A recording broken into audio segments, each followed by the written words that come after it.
We should be okay now.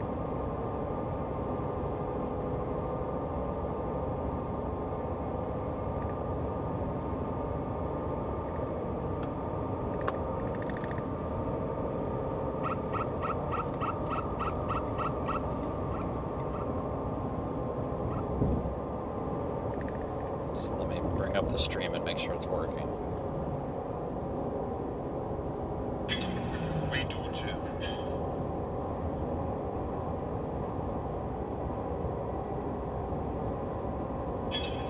Sound is clear, video's good.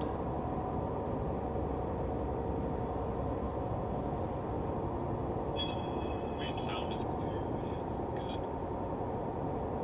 Alright, hopefully everybody made it. Yeah, that was a issue with Restream, but I get super fed up with YouTube. Like, the YouTube app doesn't even work properly anymore.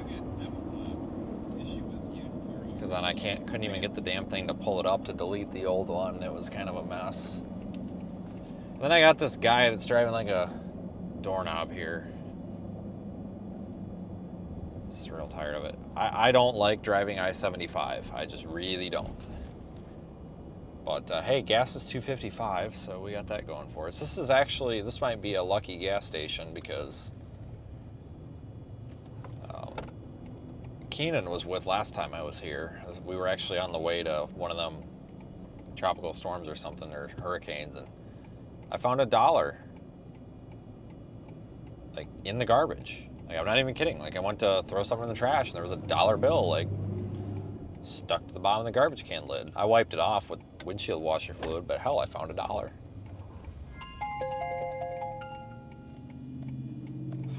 Pete's sakes.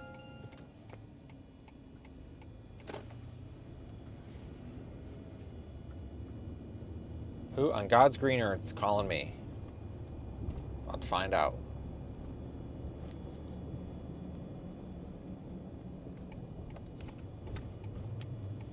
Telemarketer. Oh boy, they picked the wrong guy. Alright, just give me a second, folks. We'll talk about what's going on. I just gotta get us into the gas station here.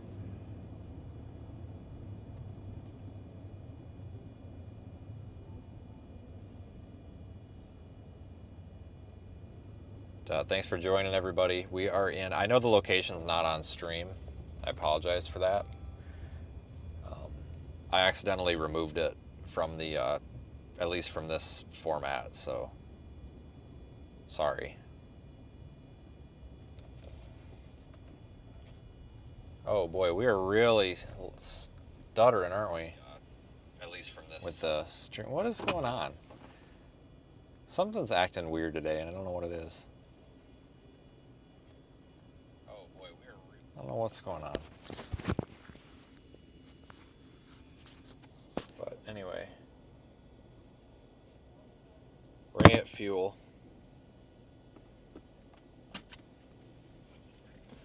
Hold on. I have to figure out what is going on with this damn iPad. I think this is the last chase with this iPad. You know, I've been telling you how many issues I've been having with it. And I'm at my wit's end.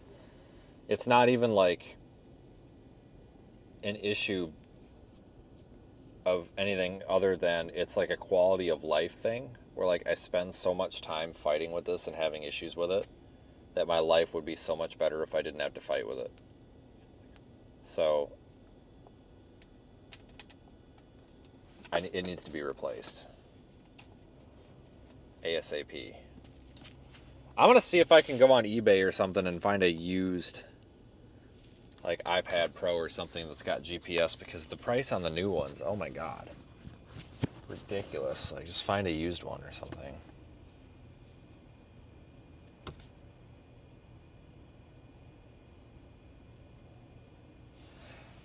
So here's what we got going, and I'm going to show you real quick, but remember, we're just driving. We're just, you know, here to be here.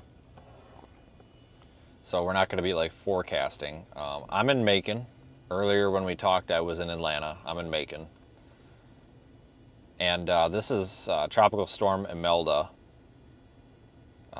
Behind schedule, as always. This thing is a tropical storm with 45 mile per hour winds.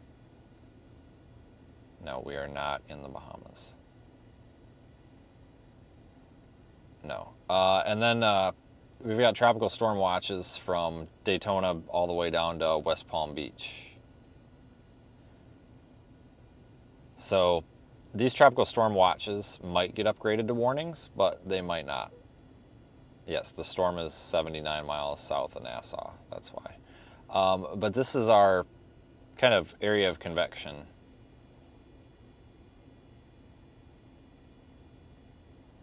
Right in here. And you can see some of these like outer spirals are starting to work their way into Palm Bay, Cape Canaveral, Port St. Lucie.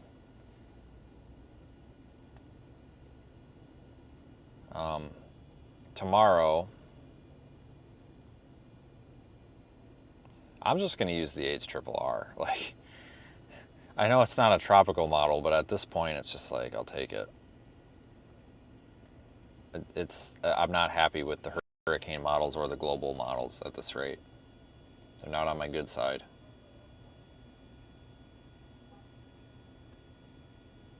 This is all the way up until tomorrow at 4.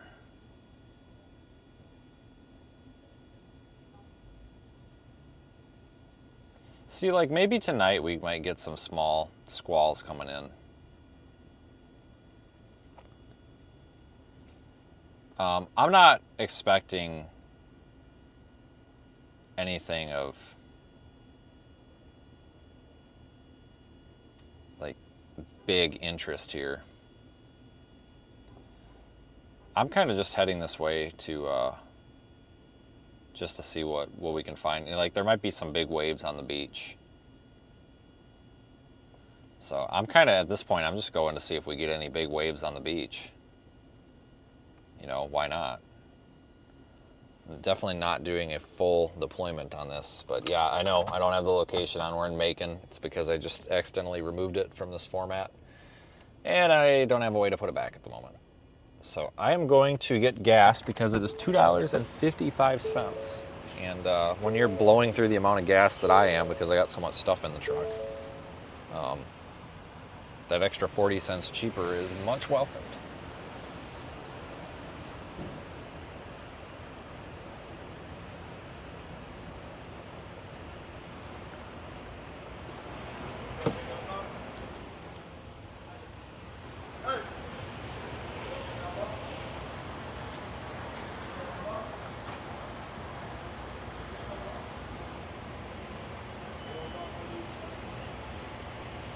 So yeah, so basically, hold on.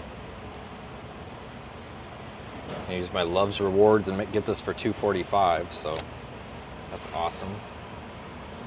Should almost fill up the gas cans and take some of this home for that price. Jesus.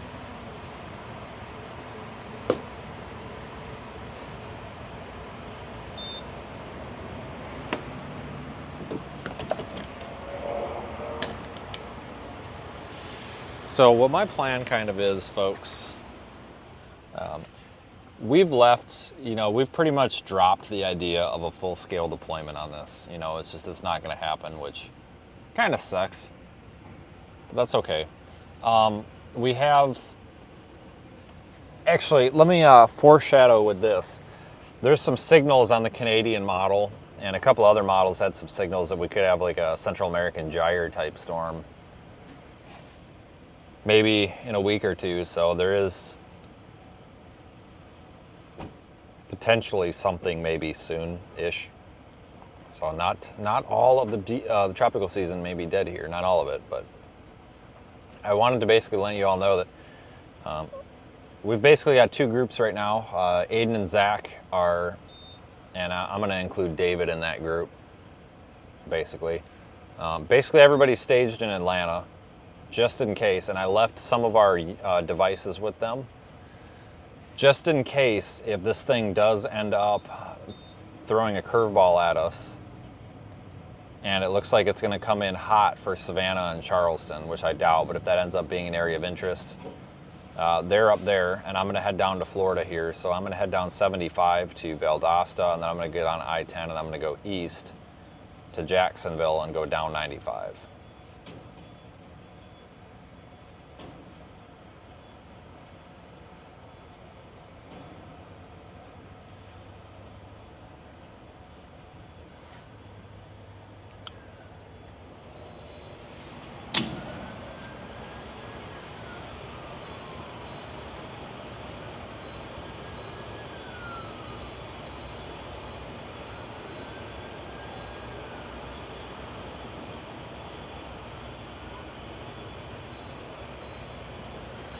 Adds 16.4 gallons of fuel for $40.42. Assign it to 301, and it's in Macon, Georgia.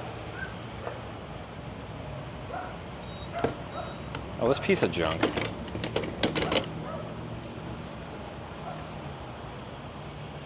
Hello?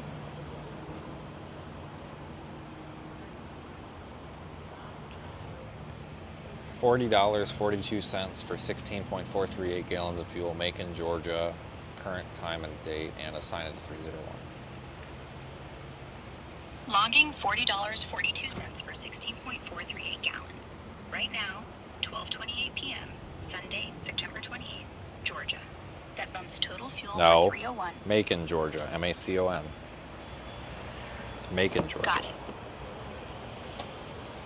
Got it. Macon, Georgia. Jeez. It's been 2.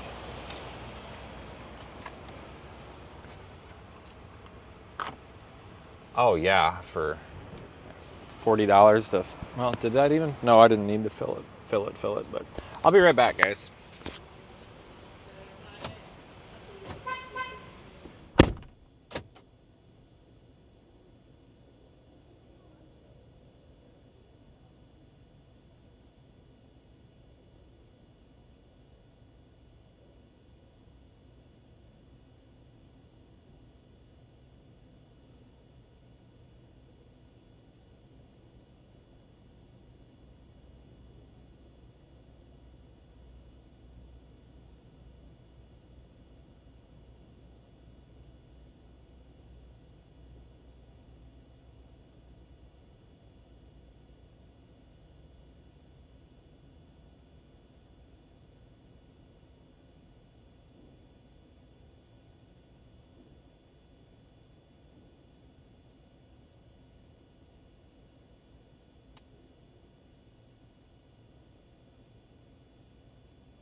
Oh boy.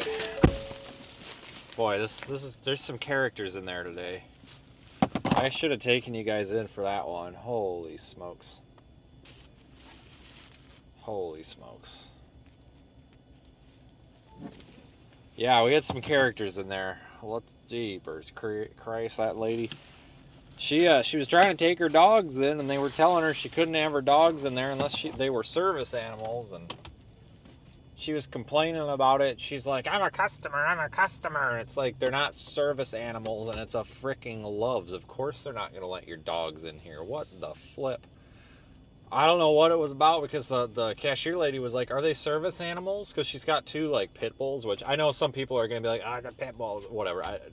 That's not it. I got canceled for saying that before, but, like, they were, like, one of them was, like, snapping at the other guy.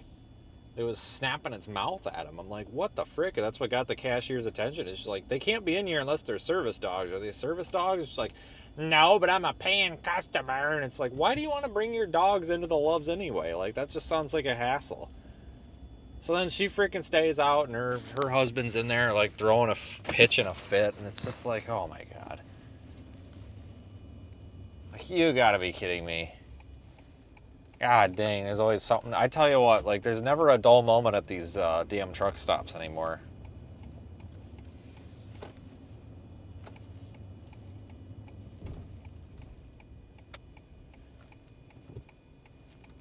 But usually that's a pretty good Loves. Like, they're always well stocked, but they weren't. They're pretty picked over today. But yeah, I mean, hell, guys, $40 for 16 gallons of fuel? Heck yeah. It's expensive to drive this thing around loaded. Really expensive. Just the gas mileage tanks on this thing when you put a load in it. When it's empty, it's not a big deal, but with all these, 1,000 pounds of freaking cameras and stuff in it is kind of a problem, but it is what it is. But yeah, I'm going to Florida, folks, so we're going to go down toward, like, the Palm Bay area, I think, but that's just, guys, there's nothing noteworthy with this storm at all. Like, it's not even, I mean, this thing is just not what we expected. So we've been trying to go live, a couple times a day to give these updates, and here we are. We might as well be here to give the updates. I get about, good question. So when I don't have 1,000 pounds of stuff in the truck bed, I get about 19.5-ish miles a gallon. When it's got 1,000 pounds of stuff, like right now, I'm getting 17. So quite a bit lower. Oh, we're about to have a wreck.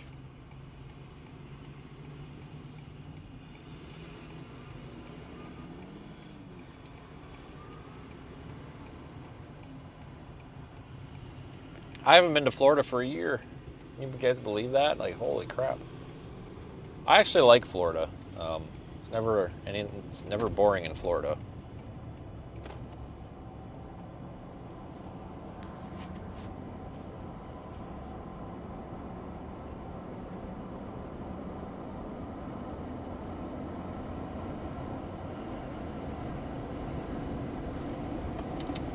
Yeah, so there is more potential this tropical season for Project Weather Eye, but I've seen a lot of folks that are like, oh, this sucks, we gotta wait a year. No. Project Weather Eye is a year-round thing, folks. Like, we've got way cooler stuff coming. Like, we're gonna be out on blizzards and severe weather and all sorts of stuff.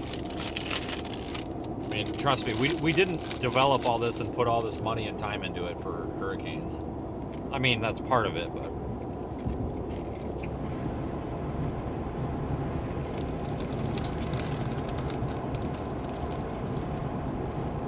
Yep, it's a tropical storm now.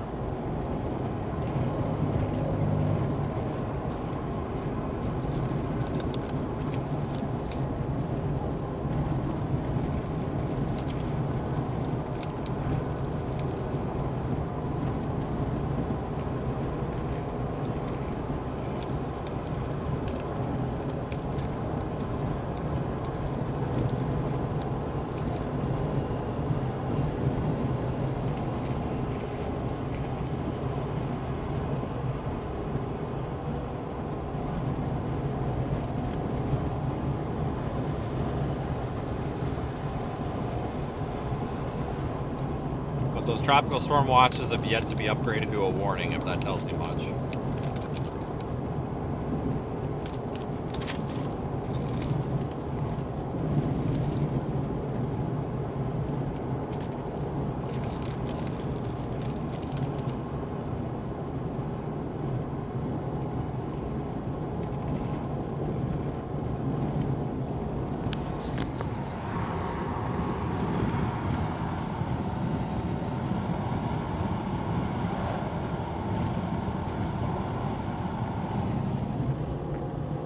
So yeah, I'm not expecting like storm chasing in the way you would think with a tropical storm. I kind of expect driving down to the beach, putting it in park, saying, oh wow, look at those cool waves, and then going home. This is kind of just a formality at this point. I've actually got a meeting down there in Melbourne tomorrow. So like, I can actually kill two birds, one stone here, but kind of excited for that. I don't know if Paul's in here or not, but it's going to be interesting.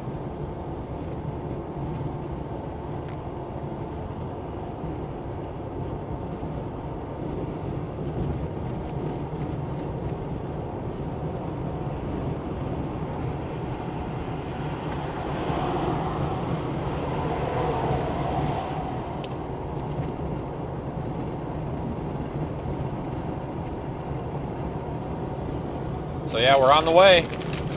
We're not on the way to much, but we're on the way to something.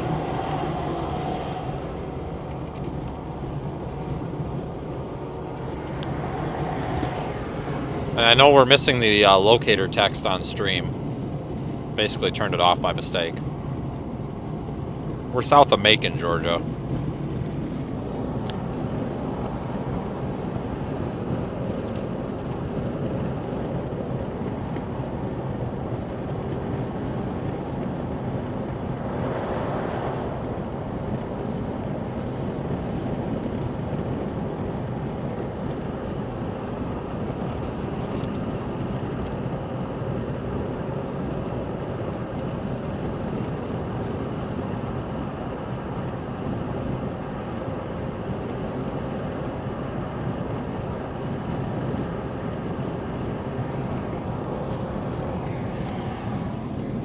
Amber.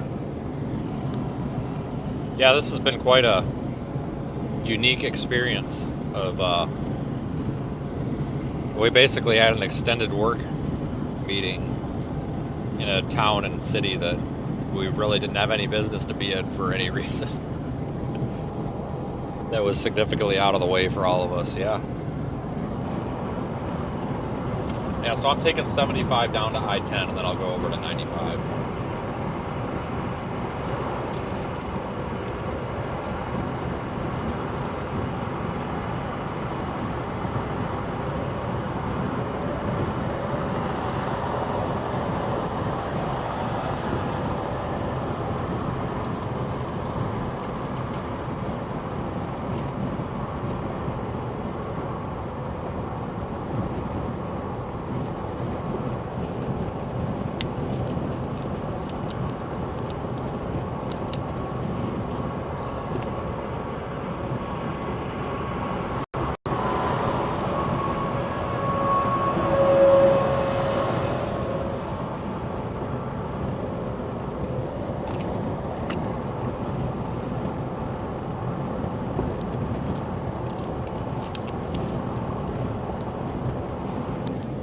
But yeah, we're not done with tropical season. I mean, it doesn't look very active.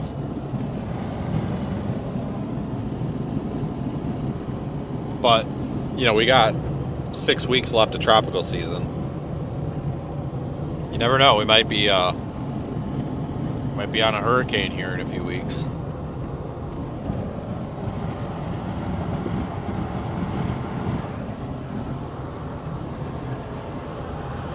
And this is not an official forecast, but I will tell you,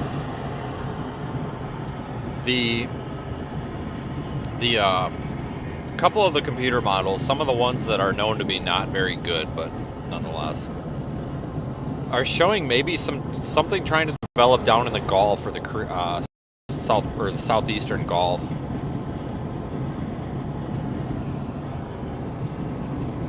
maybe at like the end of the first week of October. You know, that's not an official forecast or expectation, just kind of throwing it out there, so.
Yeah, this thing is probably going to be a little bit lopsided, this storm.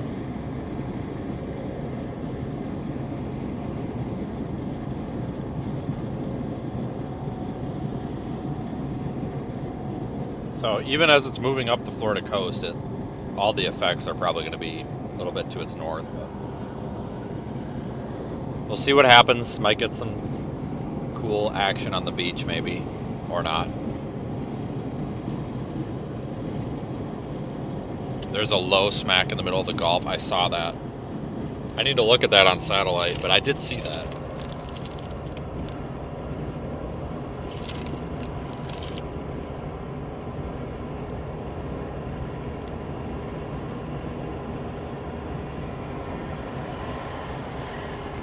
Hey, Paul's in the chat.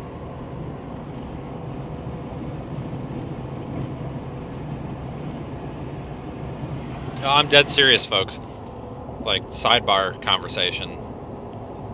But the really cool thing about the internet, and I swear this is like one of the biggest reasons why I think that as we continue in the future, that people that are content creators and stuff, it makes networking so much easier. Like, I don't have to go on LinkedIn and start finding people and like trying to find their email and stuff. Like, I can basically just say, hey, we need help with this. Let's figure this something out.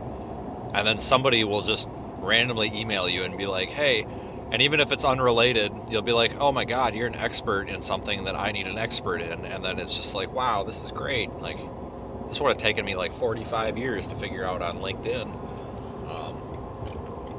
Paul's one of our weather balloon experts, and we were looking into launching weather balloons as part of Project Weather Eye next year.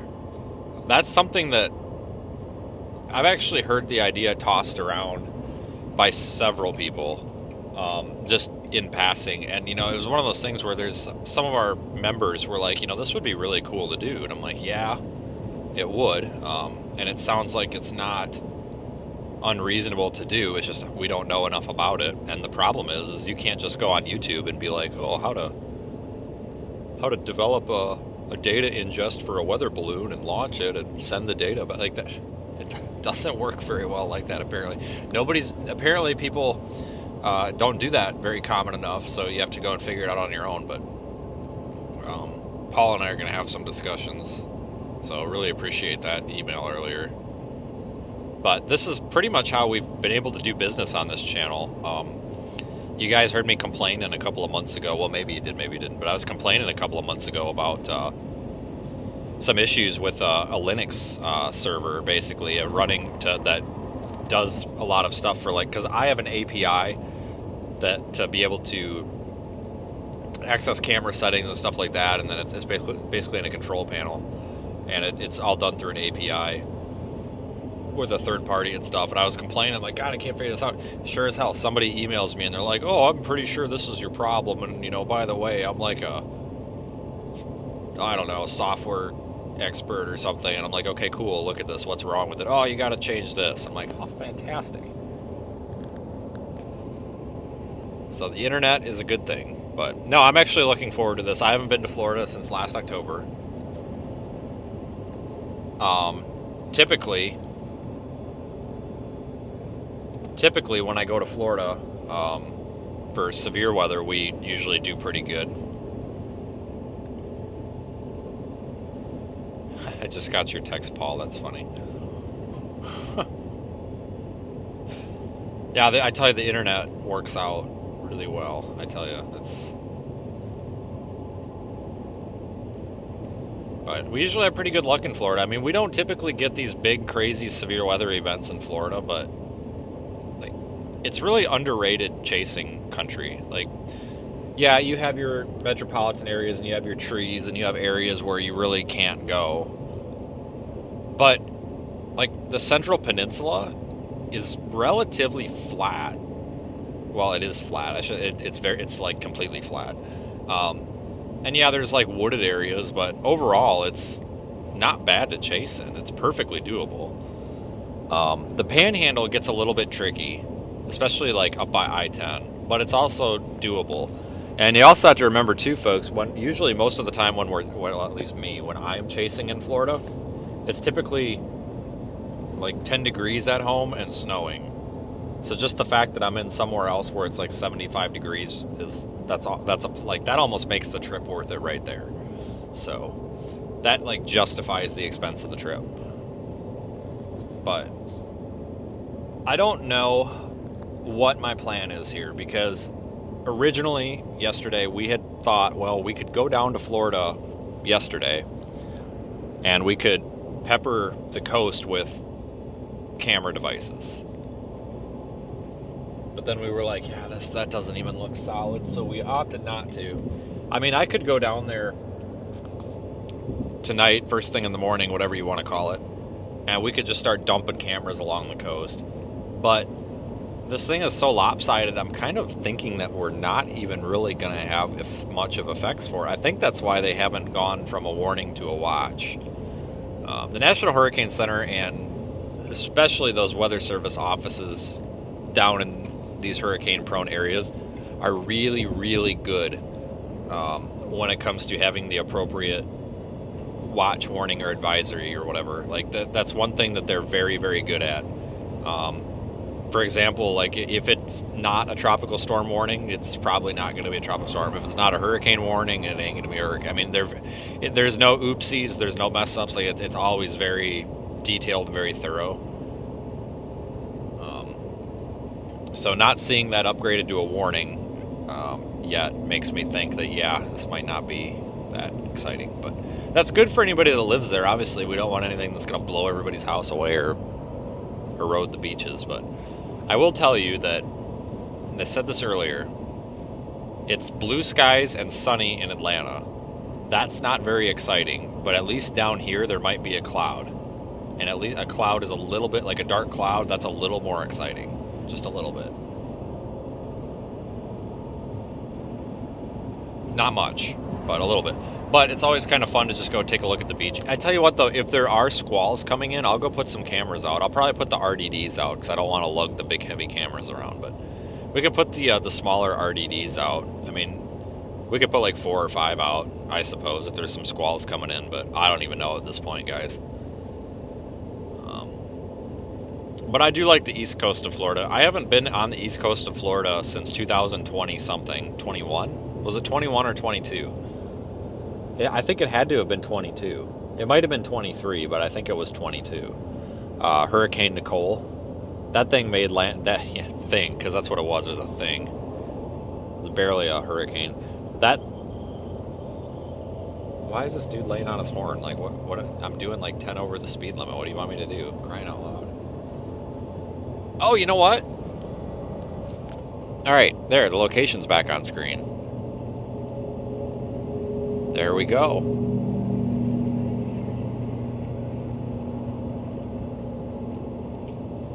But Hurricane Nicole was actually a lot of fun, and that was just a novelty. The only reason I was so interested, so this was, I'll tell you guys a story. It's story time. Hopefully my iPad It overheated. I have to replace this iPad. I'm literally going to get so mad I'm going to throw it out the window.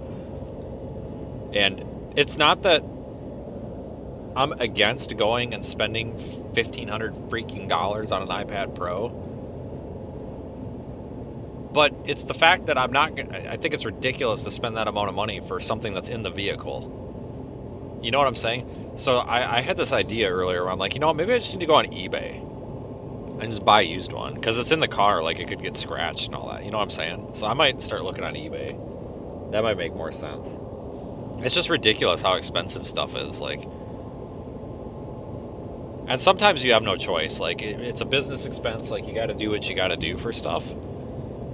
But sometimes it's just like you don't even want to spend it, even if you have it, because it's like, oh my god, like for that.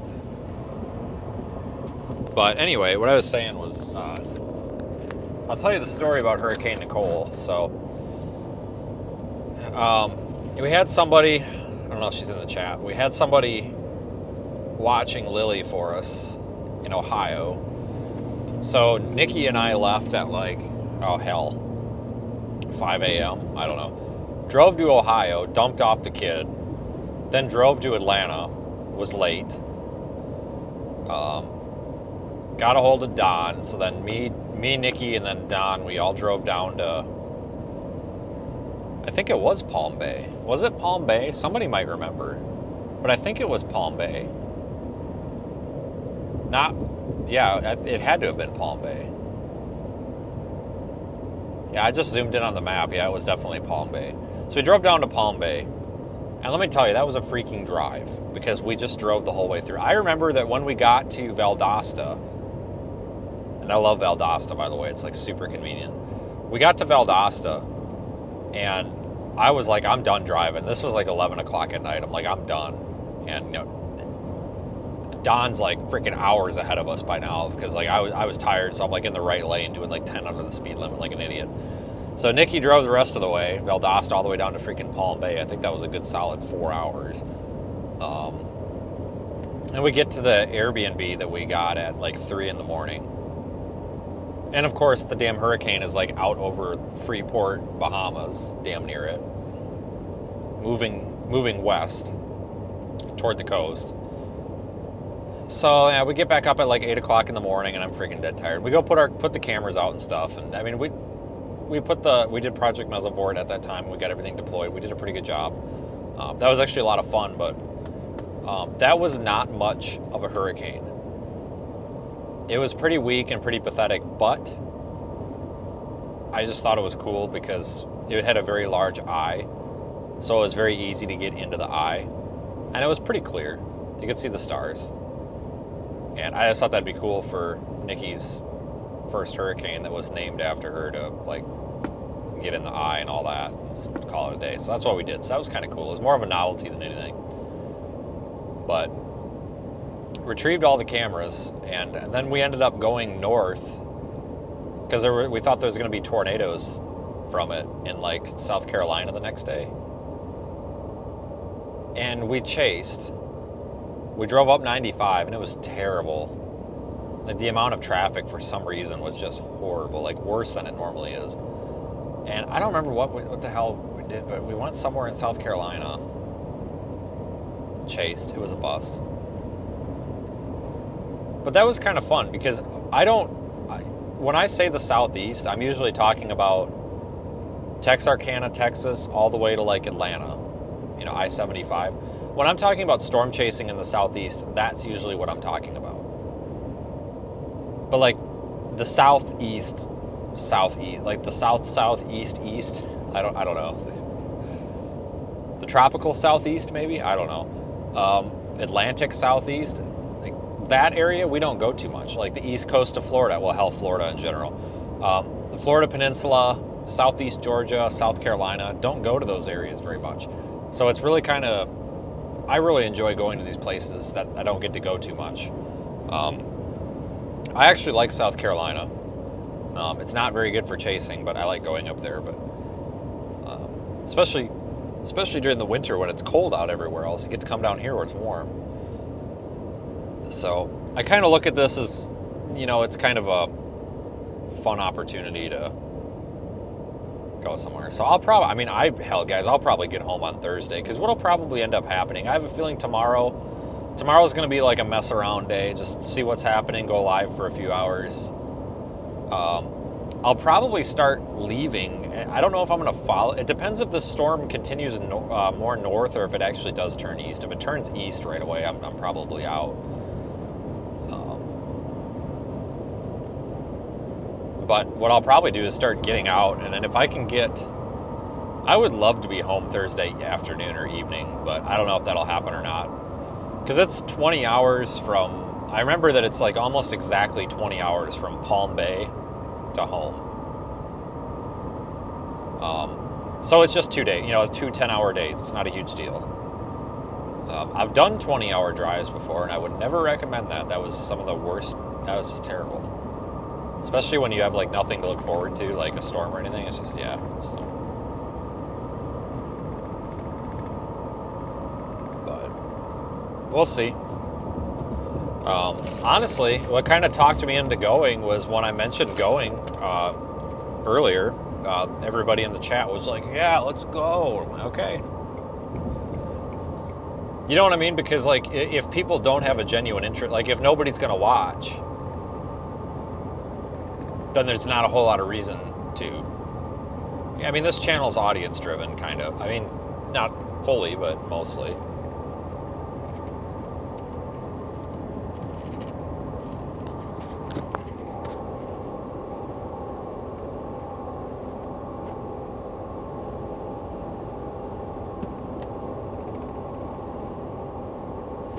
But yeah, so Zach and Aiden are back up there in Atlanta. They're probably not going to have anything to do, but that's what's awesome about working with the people that, David is too, but David's farther east. But what's really cool about the people that we work with is, and I'm not trying to sound condescending or talking down on anybody, like that's not what I want this to sound like, but it might sound like it anyway. Because with what we're doing out here, like everybody's an equal, like nobody's an expert. I'm not an expert on this. I mean, I've got a pretty good idea with what I'm doing, but I'm always open to, if somebody's got a way to do it better, I want to hear it.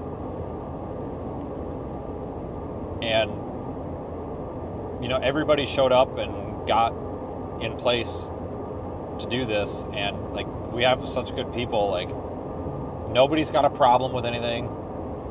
Everybody does what they say they're going to do. Everybody gets what they need to do done. And it's just, everybody wants to see this succeed, and that's like so nice. Like it's not, everything's so easy. We have a really good group, and not all of our field team was out. Tyler, John, Eric, there's a bunch of people that were not out. And if this turned into something, if we had to, we could have got Keenan out here. We got somebody in Idaho as well that was willing to get on a plane, but obviously didn't get to that point. But like, we've got people all over the country that want to come out here and do this. And that's really cool. Like, this is just the start. Like, we want to make this a bigger operation. But I think what's going to be cool, though, is when we start deploying our sensors, like temperature, humidity, pressure. We're going to make that data, like the data sets, public. Obviously, like, it'll be in the app live, but like the historical data, I'm going to make that public. The only thing is, like, it's not research grade. I'm not putting, like, RM Young calibrated research thermometers or pressure barometers out here or anything. But some cheaper sense, basically to give us a rough idea. They're going to be accurate, not necessarily something you could use for research, but just, put the data out there. Maybe somebody will find it useful. I don't know, but it's going to be really cool in these severe weather events to be able to look at a large area and basically have our own, like, mobile mesonet that streams. I think it's going to be really cool. We actually have some of the packs built. They're very small. Sometimes they'll be accompanied with a camera, sometimes they won't. But they're very small and very portable. They're just not ready yet.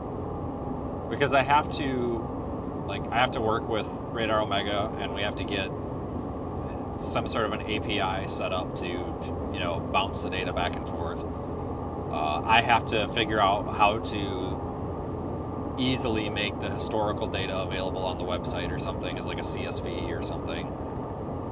But the hardware is established, and honestly, the hardware is kind of the hard part, but kind of the easy part. But that's going to be a lot of fun too. I mean, I'm so excited. Like, it almost makes me want the weather to be dead so that we have time to develop stuff. But what sucks is if the weather is dead, this channel generates absolutely zero income. And I don't know if anybody knew this or not. It's probably no surprise to anybody, but this channel has to have income to develop things and build them because stuff costs money. So we do have to have the weather. But I tell you what, like, when it's going to be dead for a week, it's like, oh, good, we can get some stuff done.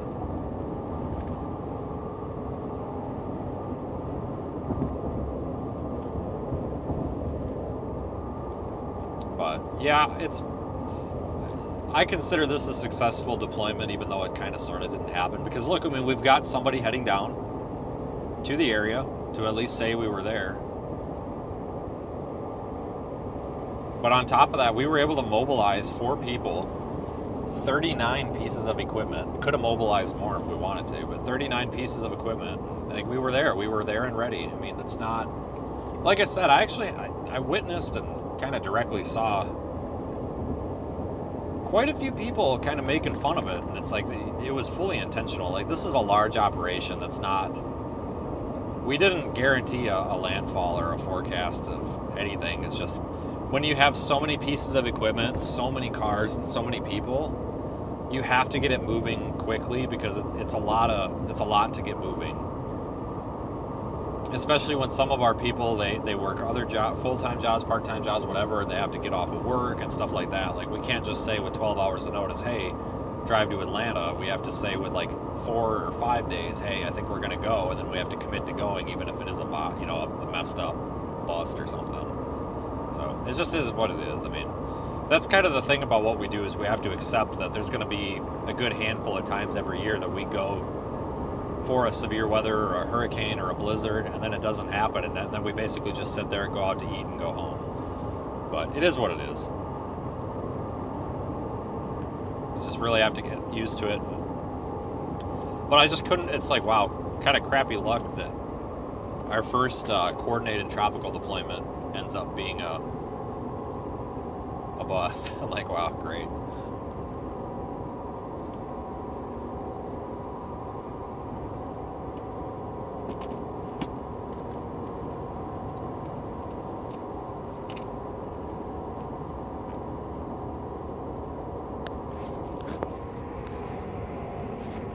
But this winter, I want to do a lot of cool stuff. Like, I want to get doing streams where we're actually building stuff and talking about it, because that's part of this project, but we kind of curtail that during the active season because it's really hard to do it during the active season.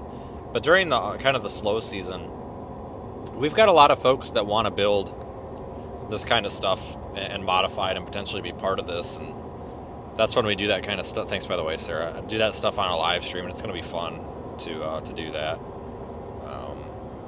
I'm looking forward to severe season, but it's only weeks away when you think about it. It's only a few months, which is really a few weeks. It's only a matter of time before we're out of time, so we've got a lot of work to do prior to severe season.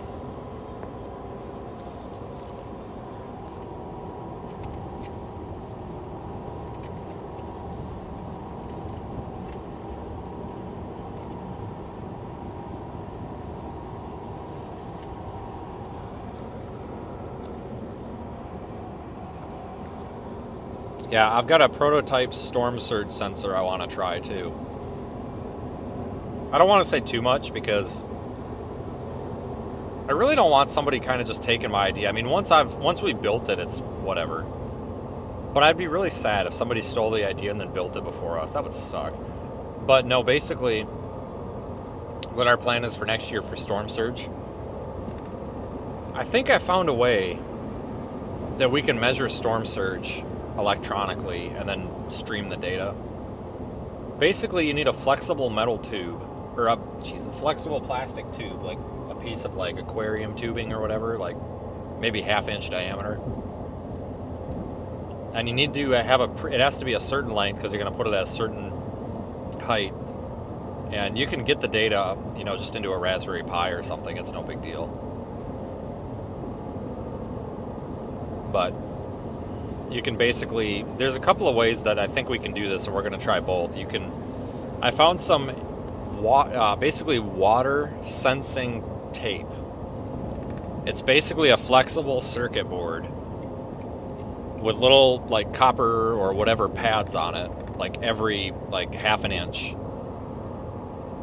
It's flexible and it comes in like a roll. And you could basically attach that to the outside of a tubing or something for rigidity. And then you just have to calibrate it for, however many dots that it's covering or however many sensor pads for the water that it's covering. That equals however many feet off the ground or whatever. And it's very cheap because it's going to corrode with the salt water. But it's very cheap, so it can be replaced super, super easy. The other thing that I have is I actually have one of these. It's a little device that shoots a laser beam straight down, and it's meant to be mounted on like plastic tubing. And I forgot what it's called, but it's some industrial sensor or whatever, and it's supposed to basically tell you, I guess it's a smaller version of something used on like hydro dams, like hydroelectric power dams or something, to like measure water depth and like inlet outlet pipes or something. I don't know. It's a little expensive. It's like $85, but it shoots this little, and I shouldn't say laser beam. It's not a laser. It's I don't know if it's IR or what, but it shoots some sort of non-visible light down, and it's pretty accurate, but there's a lot of calibration that's required with it, and I'm not quite sure how to integrate that into something that's not a computer, because it's not serial. It doesn't do, whoa, Jesus, God, buddy, stay over there. It doesn't, it's not serial data. It's like you need to have like drivers for it and stuff, so it's like, I can't really run that on Linux. So we would have to, I think we're gonna go with the water sensing tape, basically, because that basically just gets output, it's serial data, or you can actually, well, you have to build the little electronic component to interpret it, but then that gets output as just serial data, so like any Raspberry Pi can interpret it. But I think that's going to be really neat, like real-time storm surge data. That would be so cool. So we'll probably have to test it in a swimming pool, so I'm probably going to be looking for a viewer that has a swimming pool over the winter to go dump a storm surge sensor in, I guess.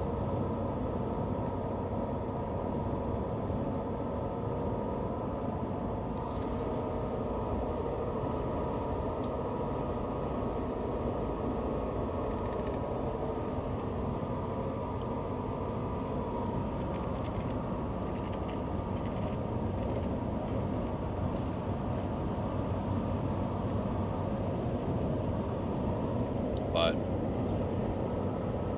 how big are these sensors? Well, we're probably going to go 15 to 20 feet. But what I would probably do is make a small like testing version that's like maybe 5 feet. Because some storm surge guys gets crazy. I had an idea too. It's like you could almost use that as a river gauge, but that would be really tough. I mean, you could maybe do it as a flood gauge, like put it on a tree by a river during floods. I don't know. It's definitely a very niche use case, but something that might be kind of cool.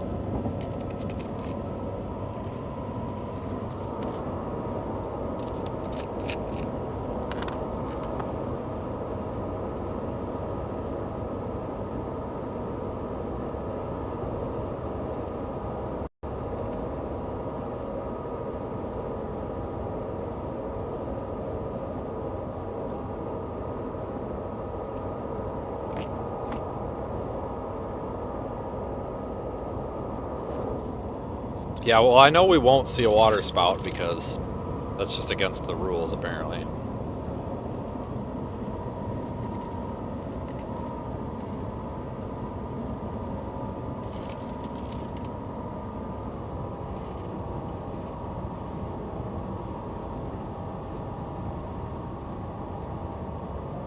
Well, to keep it from washing away, like we strap, most of these devices get affixed to like a pole. So I mean, you would have to attach it to a pole or a tree or something. Palm trees are actually the best thing when possible, because palm trees typically don't break off. Palm trees usually survive the hurricane. The utility poles sometimes don't, but we typically strap all these, basically anything we do, to a utility pole or a palm tree. That's like where most of the stuff gets attached. Bridges and overpasses and stuff, sure, but it's a lot easier to attach to a pole or a palm tree than a bridge or something.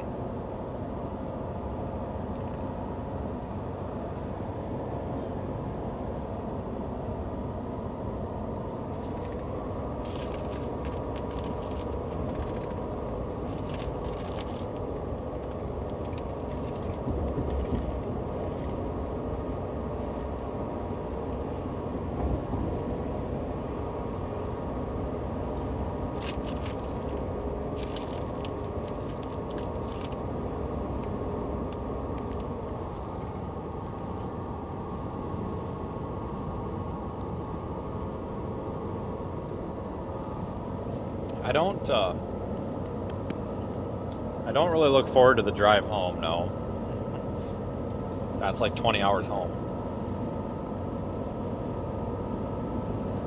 It's pretty much just like being out in like Midland, Texas, you know, where if it looks like it's going to be dead and I drive home from like West Texas, you look at the GPS and it's like 19 and a half hours, and it's just like, oh my God.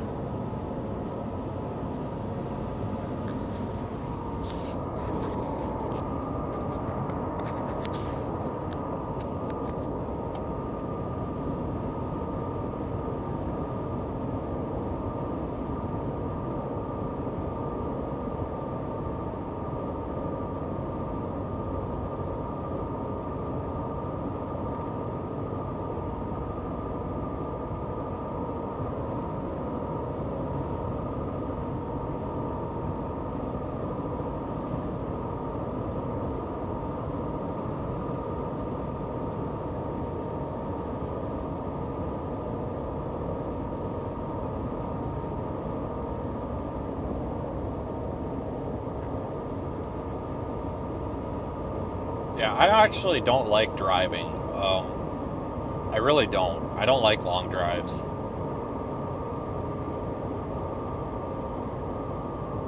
I get really bored, like extremely bored.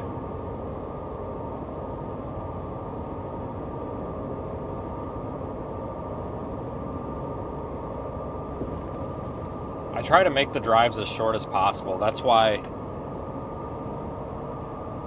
like, if I know I'm not going to make it all the way to some place, like, I'll try to start my drive later in the day so that I can stop halfway or something. I don't know, because I hate driving. I really do.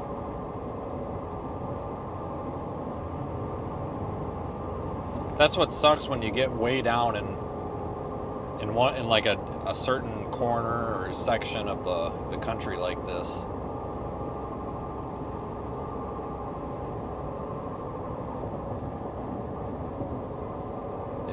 It takes so long to get home. Like, that's one of the things I hate about where I live. I hate Wisconsin, and no offense to anybody else who lives there, but I really hate it. I hate the state. I absolutely hate it. Terrible. It's not central. It sucks. And our gas is really expensive. But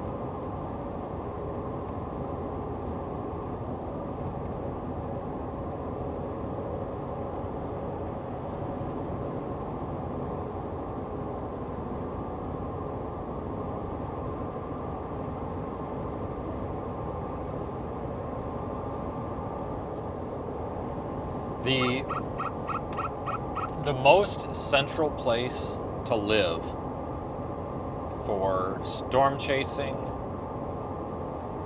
and or like storm observation, basically just if you want to go chase storms all over the country, the best place to live, and I researched this, I put a lot of work into it. The best, most central place to live that that has the most equal or less drive time to pretty much any storm chasing target is actually Springfield, Missouri. But I came to the conclusion that Springfield or Joplin are fine, even Tulsa. But basically Joplin and Springfield, Missouri area. The alternative is like St. Louis, Missouri.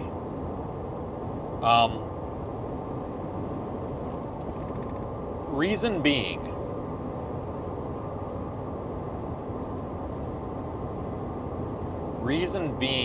the interstate, obviously. But if you guys look at a map, and like, here's what I find interesting about maps, and I know I'm going to sound like an absolute weirdo for saying this, but maybe it's just me, but if you look at a map, and the reason that it's this way, you know, we can actually explain it, and I'll explain in a minute, but when you look at a map, if you look at, like, if you zoom out and you look at like Google Maps, if you look at Mississippi, it looks like tiny compared to like Wisconsin or something, you know what I mean? And that's because of the way that the map is projected. Like the Earth is a globe, obviously. I know some people say it's not. Sometimes we get them in the chat. I don't know about those people. But, oh yeah, this is Cordell. I have a story about this town, so take note. I'll get to it in a second. But it's the way that like when you take a globe projection and when you take the globe and make it flat, it skews the proportions.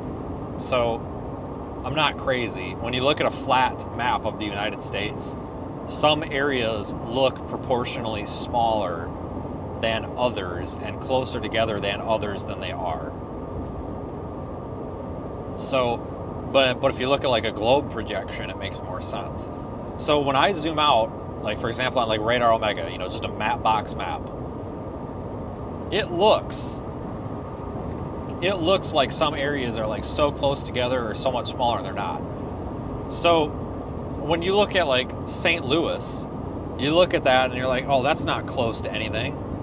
You know, that's not closer to Oklahoma City than, you know, somewhere up in like northern Nebraska or something. It is. You can get from like St. Louis to Amarillo in like, what is it, 8 hours? I don't know, something like that. But basically it's like equal distance if you branch out and just go all over the place. Like St. Louis or Springfield and Joplin. Like you're pretty much direct access to anywhere you want to be within like 8 hours.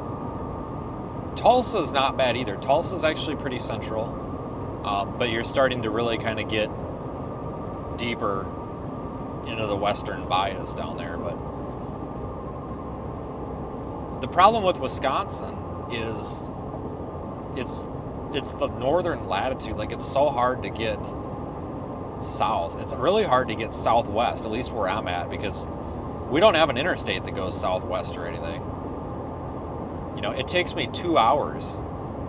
Well, it takes me an hour and a half to get to Dubuque, Iowa, which is basically where you cross the river. And then I got like 2.5 hours to get to an interstate from there. And it's just like, oh my God. But the thing I hate about where I live is it's so stinking cold in the winter. Like, it hasn't been bad the past few years, but it's depressing because not only does it get cold, but it's like so cold and crappy for so much of the year. I hate that. And I know I really shouldn't complain about it because I'm honestly not home that much. If you think about it, I'm really not. I mean, I am, but I'm not. Like, it's rare that I'm home for more than a week straight. Usually at least every other week I'm going somewhere, even if it's just for a day or two. So like I get that break from it, but oh my gosh, it's just so like cold and everything's frozen. It's terrible. Pretty much anything north of I-40 is just like, I can't do it. I'll be honest with you. Sometimes I say anything north of I-20 is too cold, but honestly, the only place that I think I could ever live and be happy and not complain about it, it can't be Florida, because I'll complain about the hurricanes because I don't want my house getting messed up. It can't really be anywhere south of I-10 because everything's just crowded south of I-10. Like New Orleans to Tallahassee, like everything south of there, it seems like everything's so crowded.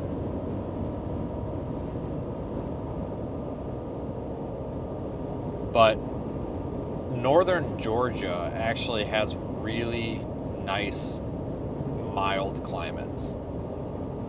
Like, it's not very cold in the winter. It's hot in the summer, but it is what it is. But it's just kind of a nice, balanced climate. But if anybody's driven through northern Georgia in the past couple of years knows the problem is the amount of people. Like, the population boom is insane. There's so many people, and it takes hours to get across town. It took Zach and I went to Golden Corral yesterday, and believe it or not, people, it took us, 22 minutes to go like 8 miles or something. It sucks. Like, I don't like that. I don't like being so congested all the time. So what I'm getting at is, like, a place that I could go and not complain about it all the time would probably have to be like southwest New Mexico or southeast Arizona. Not southwest Arizona, because it's too much California. No offense, California. We have people that are part of our group that are from California. I just don't like your gas prices at all. And some of that encroaches on southwest Arizona. So southeast Arizona, like Tucson, because it's dry and it's warm. But then I have to quit doing what I'm doing because I don't know how I could do this, because it would literally be at least a 10-hour drive just to get back to somewhere where I only have a 12-hour drive after that, if that makes sense. Like, it would take so long to get back into Tornado Alley, and even more so in the southeast from being out there. It just wouldn't be possible. That's what sucks. Oh, good question. But so the story about Cordell, there was a tornado in 2022, and man, that was really pulled that one out of the weeds. But that was where the tornado was. That's basically the story. So that really wasn't that exciting, but that's the story. Northwest Texas gets too cold. Not that bad though, but I see a lot of severe thunderstorm warnings out there in New Mexico and stuff. I wonder if I screwed up not being out there. Stupid tropical storm. Could have been out there with actual storms. Guys, I would have been there too. Oh my god, it'd be so cool to chase out there. West Texas, like out there by El Paso and stuff, and then like southern New Mexico. That's a cool place to be. I don't see any indication that that's going to happen for at least a while again, though, because I looked at the SPC and it's just general thunderstorms for several days. So, stupid tropical storm. It's all its fault. What a ripoff.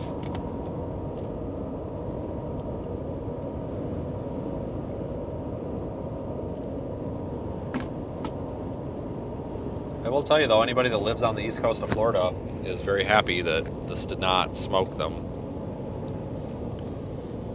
I'm glad, though, too, because Florida has had a lot of tropical weather disasters recently. The poor insurance rates and stuff like that in that state. I mean, just the past several years has just constantly been a big hurricane hitting Florida.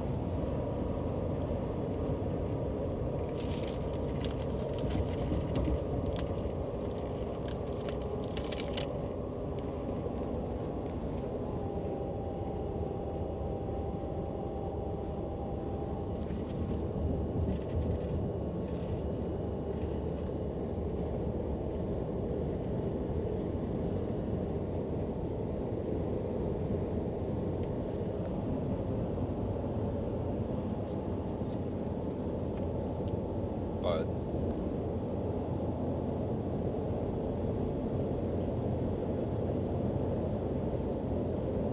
what kind of sucks, all my friends are up in Atlanta, probably watching the stream.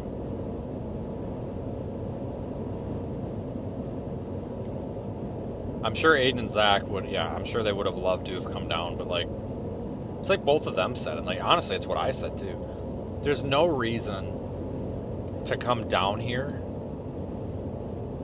and make your drive home longer, unless you just want to go for like the hell of it. And that's kind of where I'm at. I just wanted to go for the hell of it. So, but man, yeah, Aiden was sick and he showed up well, he got better, but he showed up anyway. He had a longer drive than I did because he lives 2 hours north of me.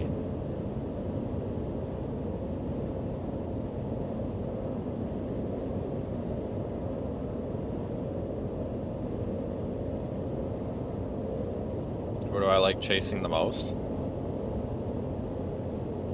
I don't even know how to answer that because I have a lot of answers. And then anytime I talk about this, there's always somebody that's like, you just described everywhere. And it's like, yeah, I guess I did. But if I had to pick one place, now it's not my favorite by much, but I guess it is on the top of the list. I would say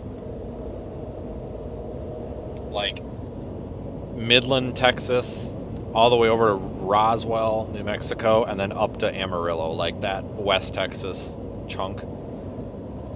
We actually get a lot of storms out there. But if you want just a general overall area, I would say anywhere from North Platte, Nebraska, over to Denver, down to Roswell, and then over to like Abilene, Texas, and then straight north back up to North Platte. Like the high terrain in the plains. Like, I think that's the coolest place.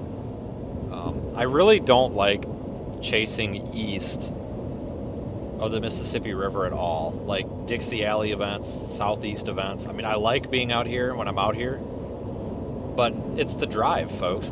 And you guys saw on the live stream the other day, it's just miserable trying to get through Nashville. Like the route that I have to go is just really an unfortunate route because it's one town with traffic after another. I have to start driving at night. There's nothing I can do about it. I have to start driving at night again because I have become so exhausted and I've not chased because the traffic and knowing that I'm just going to sit in traffic all day and not be able to get moving has honestly made me miss chases sometimes. Like I've actually sat a few Southeast events out that I shouldn't have because I'm just like, I was so tired. I'm like, I can't sit in traffic all day. If you drive at night, it's not a problem. And up until about 3 years ago, I always drove at night. Always. East of the Mississippi anyway. Like the Southeast stuff, I would always make it a habit to drive at night. And you have to think about it as, does it make more sense to just drive all night and then adjust your sleep schedule, or does it make more sense to sit in traffic all day and just waste your time? And sometimes it's one or the other, but I need to get back to driving at night. Honestly, I might even time getting the hell out of here so that I'm driving through these areas at night. Because you can drive faster, you don't have to worry about cars on the road as much. You know, you stop at the gas station and you don't have to sit and wait for a gas pump. Nobody's there, nobody bothers you. The disadvantage, though, is that sometimes it's really hard to find something to eat and stuff, and you're kind of stuck with a Love's truck stop. But I just don't like these heavily populated areas when it comes to driving. Like, I don't mind doing it once in a while. Like, I haven't driven this route. Like, I haven't driven down 75 for, I think it's been a year, folks. I don't think I've been on this part of 75 for a year, which is nuts. Maybe I'm wrong, but it's been a long time. I don't mind, like right now, I don't mind, but it's way different than when you're out in Kansas or out in the plains where, like, this amount of traffic, this is like the amount of traffic you're going to have. That's going to be it. Like, this will be the heaviest traffic you have. Well, down here, this is light traffic. So, but I like driving places that I don't drive to normally. Like, I don't drive down here a whole lot, so it's kind of like, oh, this is cool. We get to see the scenery again. When I drove out to California for Hillary, that was cool because there's areas we don't go often. But I will tell you that I feel like I am my own GPS.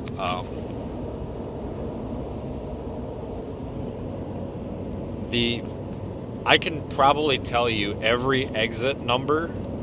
Well, maybe not, but a lot of them. Almost every exit number that has a Love's or a Walmart or a Holiday Inn or a Hampton Inn on pretty much any interstate east of the Rockies but west of the Appalachians. I'm not even joking. Like, but you get so used to it. Like I said, you know, sometimes you'll be on these back roads in the middle of Colorado, and it's like, oh yeah, I know exactly where I am, even though it's a dirt road that nobody lives on, but you've been there before. And that's the thing about storm chasing, is you're traveling all over. You know, like I can actually get around eastern Colorado without a map or a GPS easily. It's really nice gridded road structure. I know where all the towns are. There's not a lot of towns, so you don't get them mixed up. Like, I can drive all over out there, hell, even parts of West Texas without GPS at all. Like, oh, you wanna get back up to Lyman and you're down in Lamar? Well, that's easy. Go here, here, and here. You know, it's like, I like being out there, and we didn't get to go out there very much this year. That's what really sucks. We missed out a lot on, like, eastern Colorado.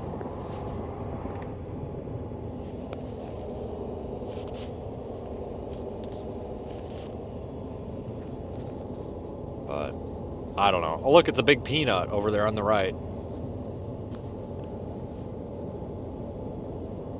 Georgia peanuts. Okay, cool. I don't get it, but cool.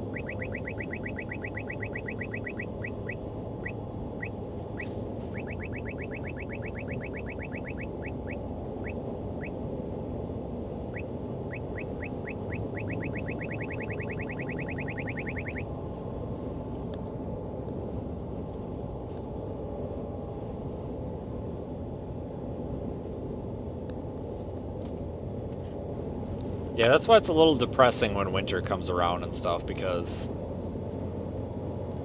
you get stuck in, like, Buffalo and you get stuck in the Northeast. I'm not a big fan of, like, the Great Lakes and the Northeast. It's kind of sad. It's like, oh, I get to go spend a week in Buffalo, New York. Wow. Yeah, it's just not... I'm not a huge fan of that. Like, I like going out there for, like, the snowstorms and stuff, but I just don't like... I don't know, and it shouldn't be a big deal to me, I guess, but I go out there and it's like, oh, great, I'm here again. But it'll be a little more fun this year, though, like, especially with what we're doing with Project Weather Eye. Like, it's not just me going out there being bored, like, there's others that are going out there with me to be bored, and that's a little less boring when there's other people.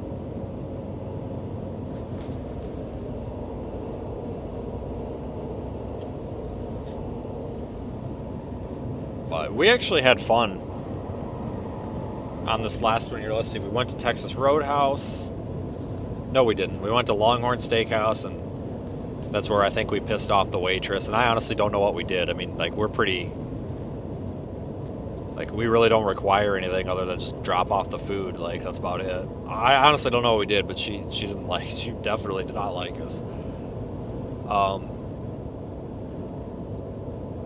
Went to Golden Corral, which I would give that Golden Corral a good 7 out of 10. That was a good one. Sometimes Golden Corral is not very good. It's usually good, but sometimes it's not. We DoorDashed Waffle House. That was pretty cool, I guess. Don't ever heat up Waffle House. Just ask me how I know.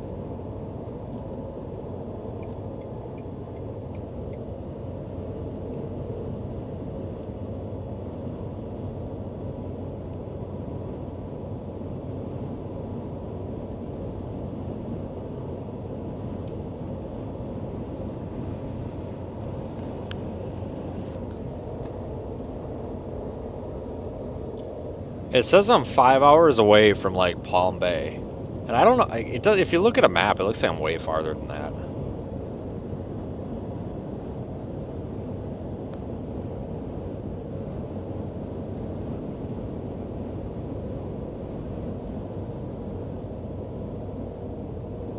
Yeah, this trip alone is going to be an oil change on this truck.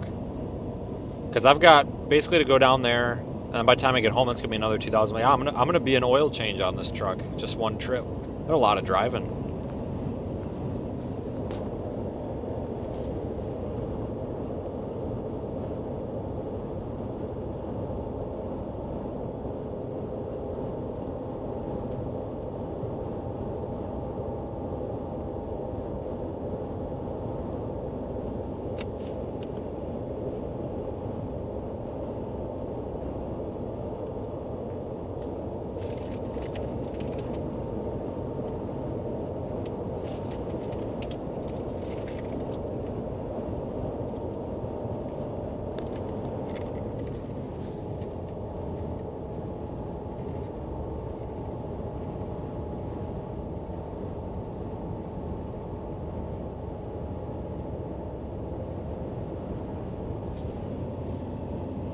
But I don't know, folks.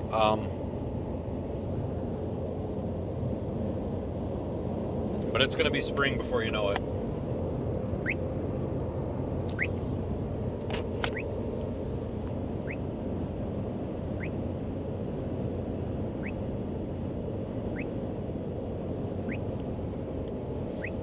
Hell, we're probably just a few weeks away from our first snowstorm. I don't know how to feel about that. Oh, you sneaky. God dang. They're sitting up there at the top of that bridge. It's sneaky.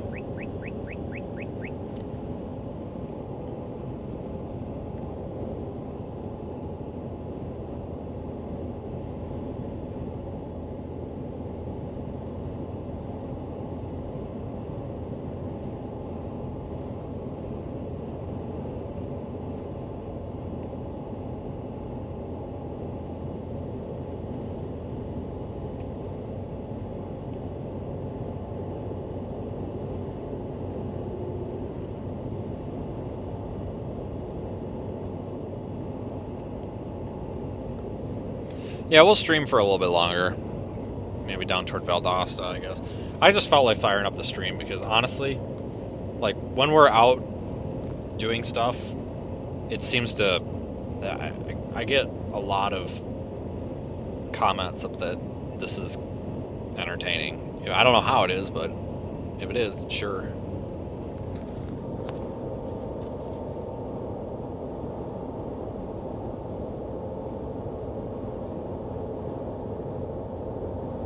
Yeah, this thing is a tropical storm, but it's still expected to turn right and not be a huge bother.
So,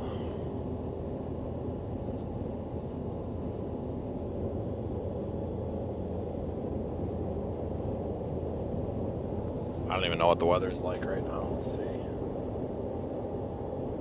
86. God dang, it's hot out. I haven't had weather in the 80s for I don't know how long, it seems like.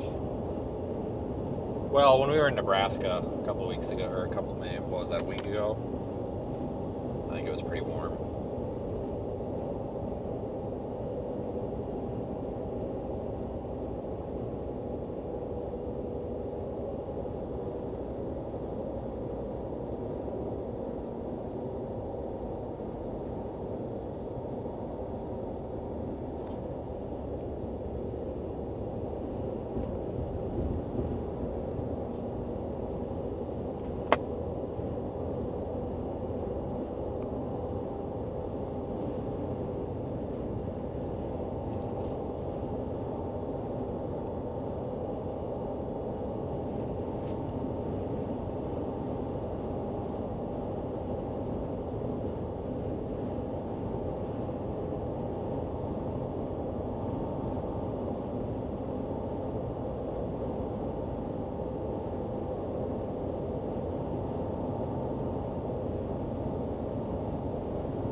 Yeah, I think all the TV news people went to Myrtle Beach. I'm not quite sure why.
So,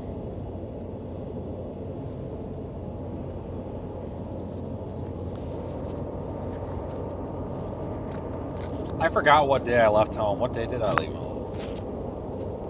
My days are all messed up. I don't know why. Let's see. What is it? What is today? Sunday. So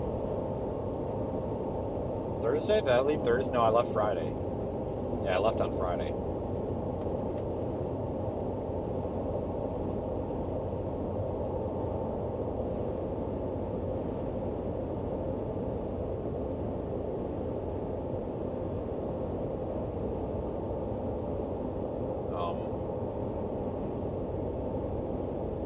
Yeah, I left super early on Friday. I just drove straight to Atlanta.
The good thing,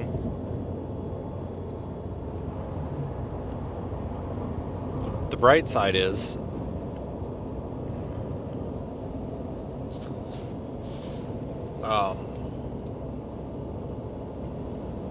when I drive home, I'm going from Eastern time to Central time, which means that it's almost like gaining an hour, so that's kind of cool. I know, that whole hour.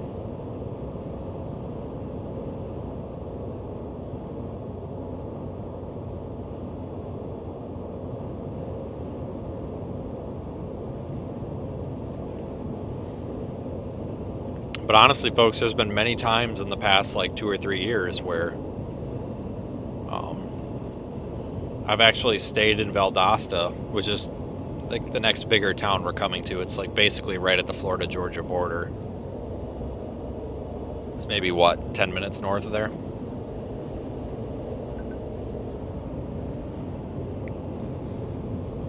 It's many times that I've stayed there and then, like, on the way home.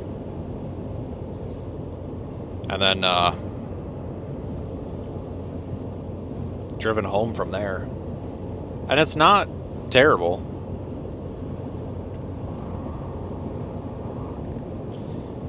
It's about 16 hours, I think. It's not terrible. Like, if you get up at like 6 o'clock in the morning and get in the car at 6 o'clock, I mean, you can get home by... GPS might tell you 11.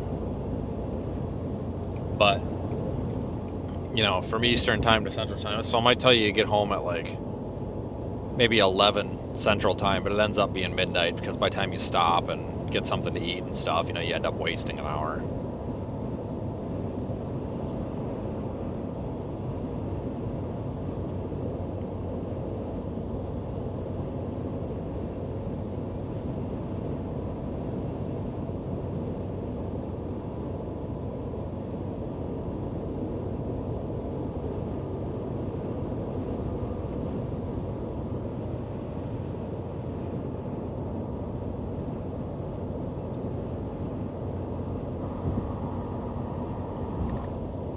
I try not to do drives like that very often because it really does suck.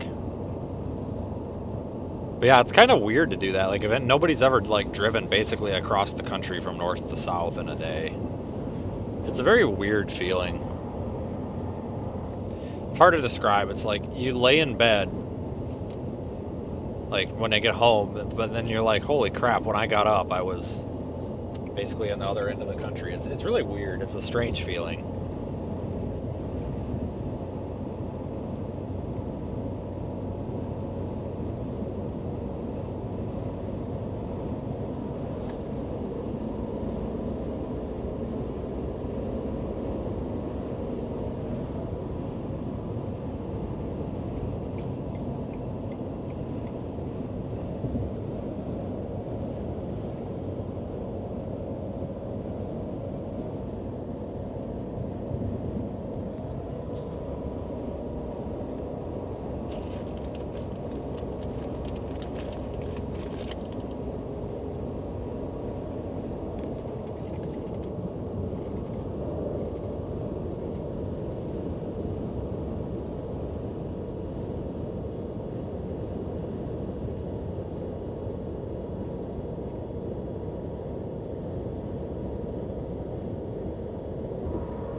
Hold on, this guy in this rental car is going to blow our doors off, probably because he's in a rental car.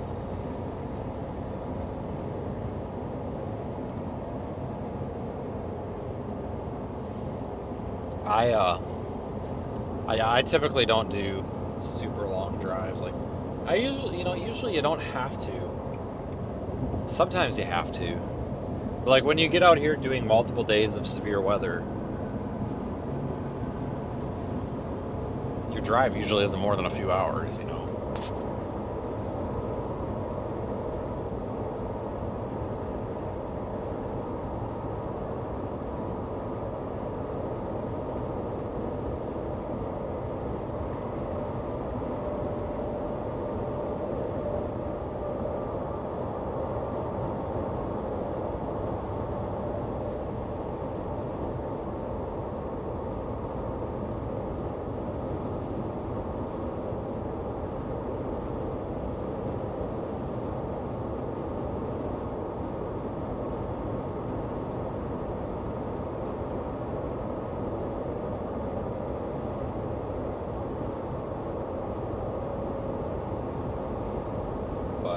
Yeah, it's 5 o'clock already, and you know, I'm not used to it getting dark early, so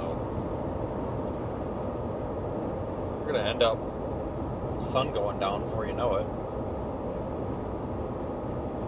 That's one of the things. So that's a big thing too. What I hate about as we go into like the later parts of the year, I hate when it gets dark at like 5:30. That sucks because like you've got what, 9 hours of daylight, 10 hours of daylight. That's just awful. It really sucks when you're trying to drive too, because like you're constantly driving in the dark.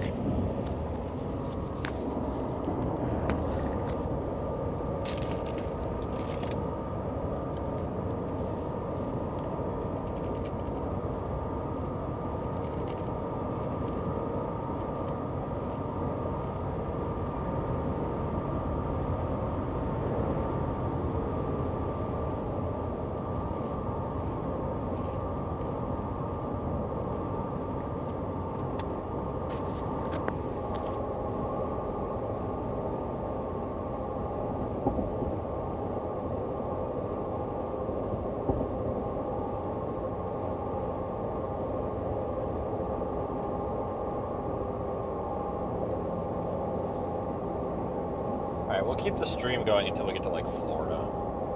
Everybody sees the sign. But yeah, sorry that there's this big tropical deployment that we were all looking forward to and all excited about kind of went to hell. But I am looking forward to, I don't know, maybe seeing a dark cloud tomorrow. That might be the extent of it.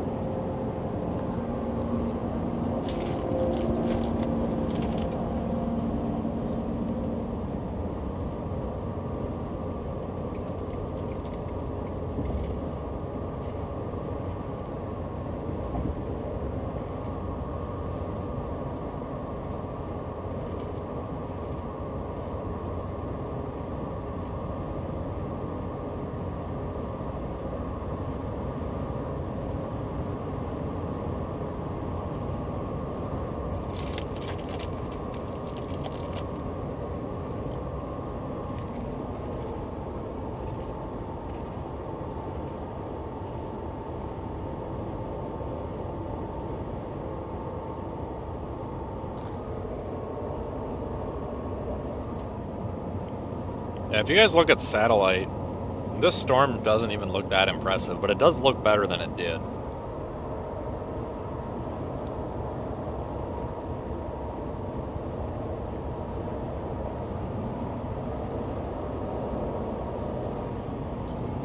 It was looking pretty pathetic there for a while.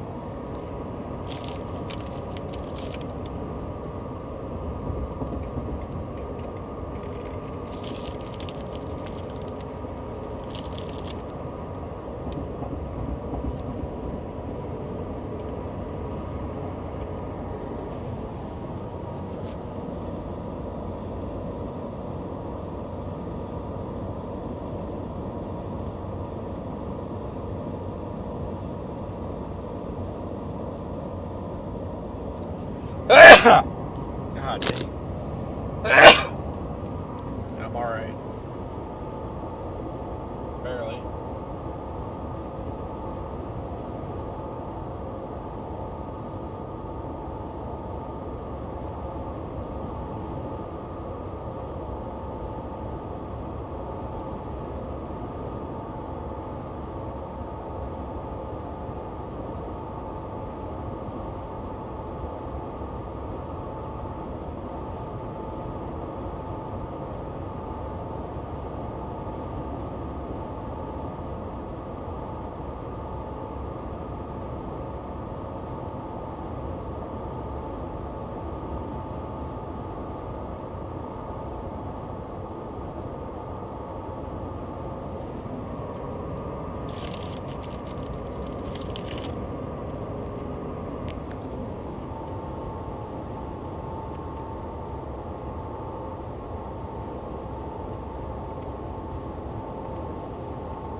That tropical storm's not far off the coast, though.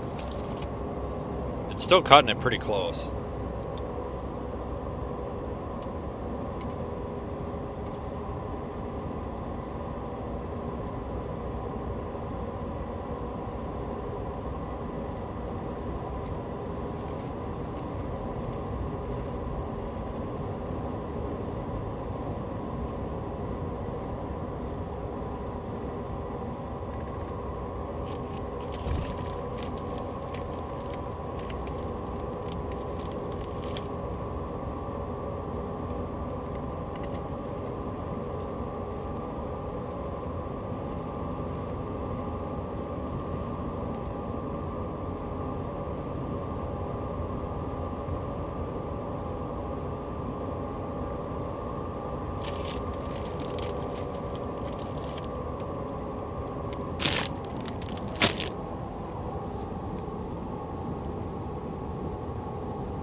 I'm not sure how long I've been driving. I think it's been 4 hours now, probably. Maybe a little less.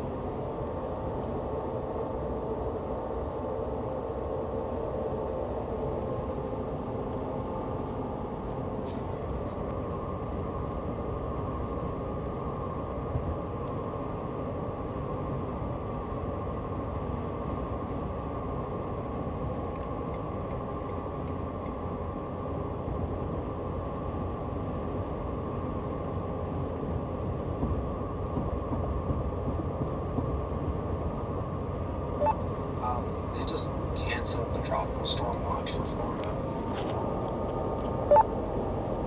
I'm actually not surprised. I actually am surprised it lasted this long.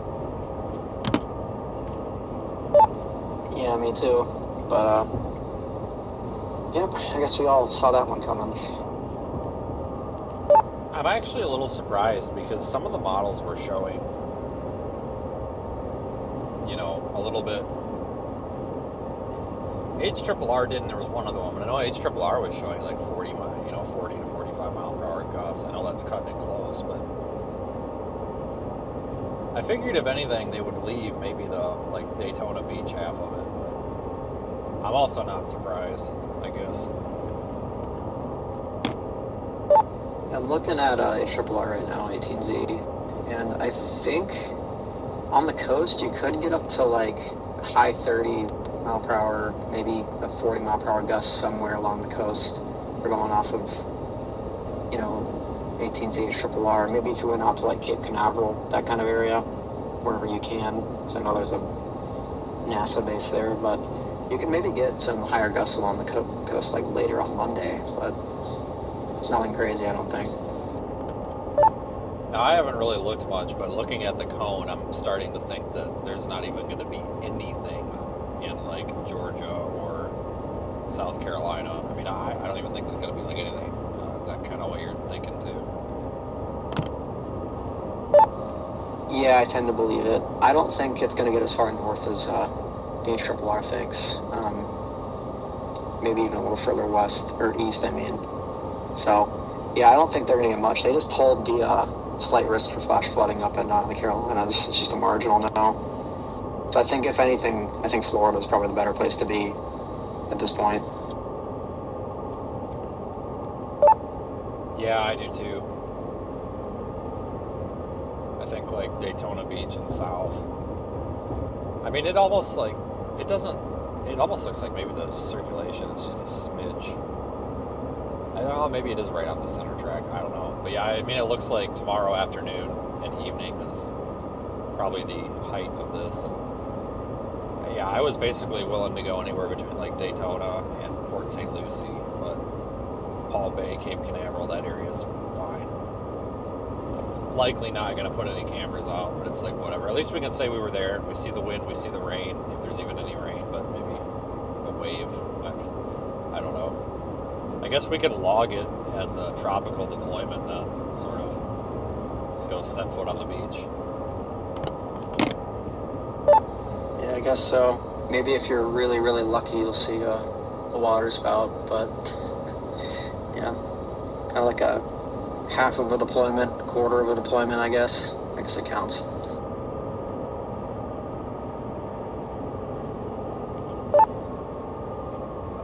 It's got me getting down there in like 4 hours, so I'll take a pretty good, thorough look at this stuff myself too, but I think we've definitely milked this one for all we can. Yep, seems about right. I mean, we gotta watch, like you mentioned earlier, the kind of the Caribbean maybe coming into October. I looked at the actual spaghetti plots from the 12Z ensembles, and Euro and GFS both are showing kind of a weak little signal there. I don't know if I mean, it always kind of shows that kind of stuff, but maybe there might be something.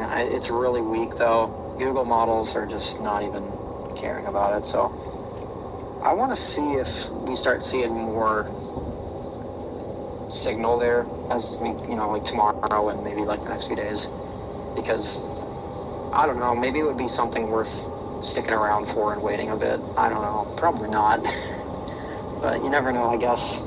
So I'll keep monitoring that. But yeah, this one's kind of just going to be whatever, pretty obviously, but I don't think we're done. I think we might have like one more shot through the end of October, maybe November, but that's probably not. That's never usually that active. I agree, and like this time of the year, I could definitely see something coming up with short notice from the southern Gulf like that too. So I mean, it would make sense, but realistically, it's not that far away either. And that came to mind too, where it's like, what do I want to do? Because if that actually becomes a legitimate thing, it's 28th today, 29th tomorrow, 33. How many days are in September 30? Well, basically, like, I'd be getting home late Thursday, and then you're talking again 3 or 4 days later, potentially turning around. So if it comes to it, honestly, I may just drive to Atlanta, park the car, and go home on a freaking plane. I mean, if it actually looked legit, I could get home and leave the stuff. But I'm definitely going to watch that closely, because especially if that, in theory, were to hypothetically happen, that one would result in significantly longer drive time for everybody also, because that would I would imagine that would end up being a Florida thing. So, but yeah, I'll have to keep monitoring, because I'm sure there's going to be a chance of something. I just don't know if it's actually going to pan out or not. But if we could get something to happen in the Gulf, at least at that point, it's almost guaranteed to go somewhere, because it really can't go anywhere else.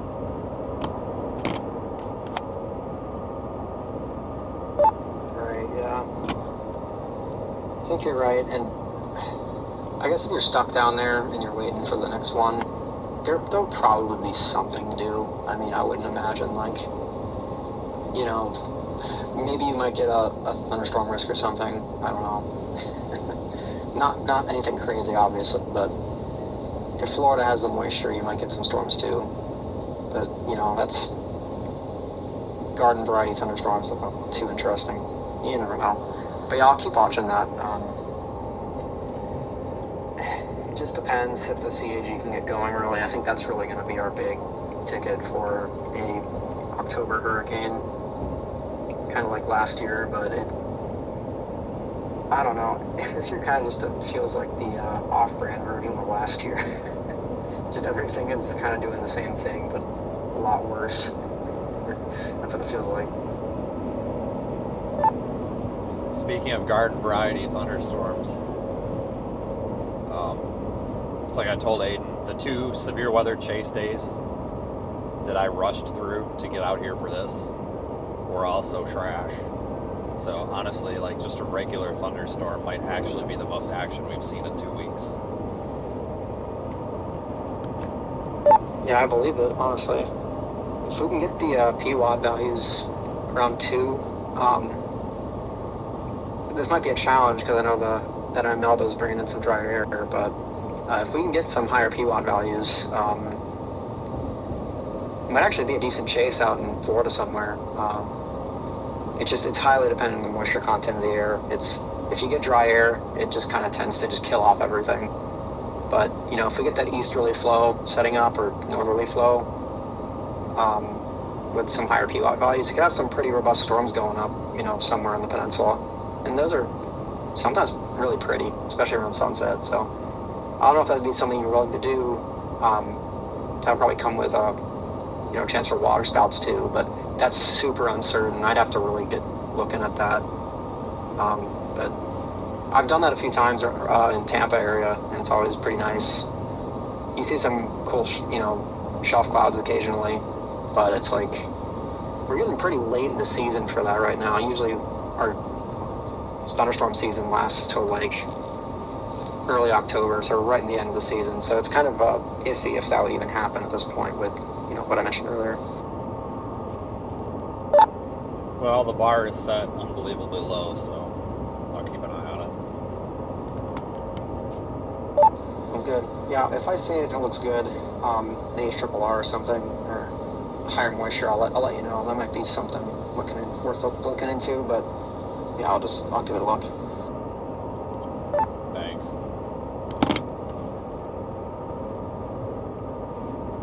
Yeah. Just kind of talking about what might be on the table. There's nothing really on the table in like the medium range severe models either. Like, I tell you what, folks,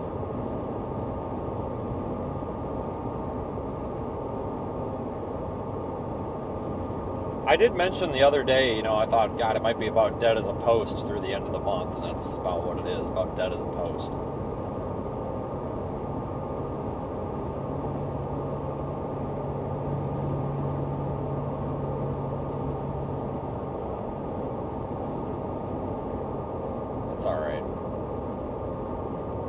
October can really be a mixed bag. Sometimes you end up with snowstorms out west, northwest rather. Hell, sometimes you end up with severe weather outbreaks in Texas and Oklahoma. We've seen that before.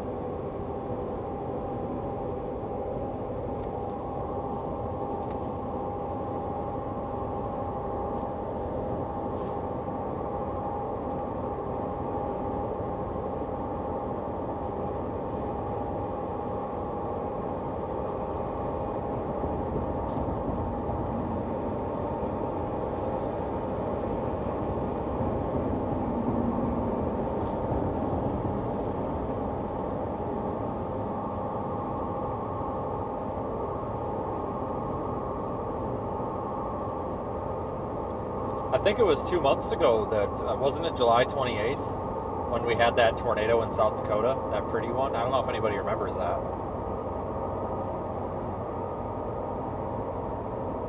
I think that was the 28th of July, I think, so that would be 2 months ago.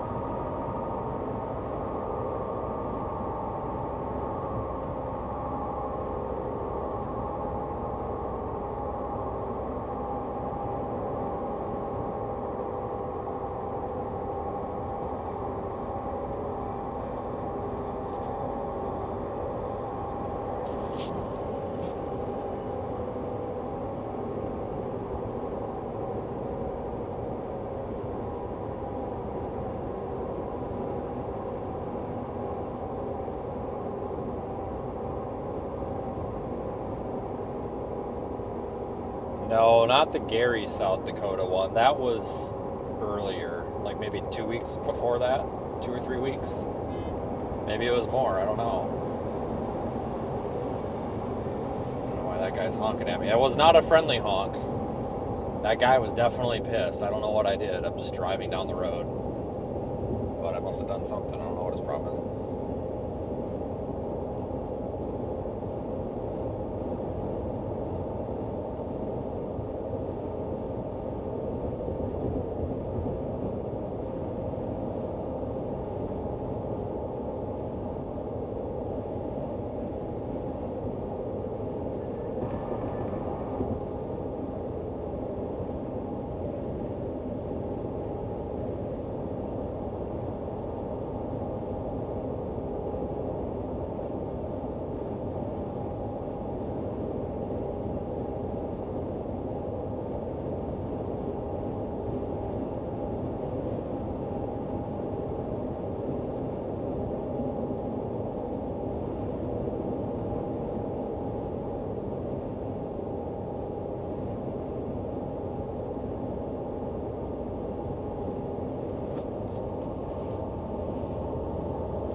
we should be to the Florida state line pretty soon.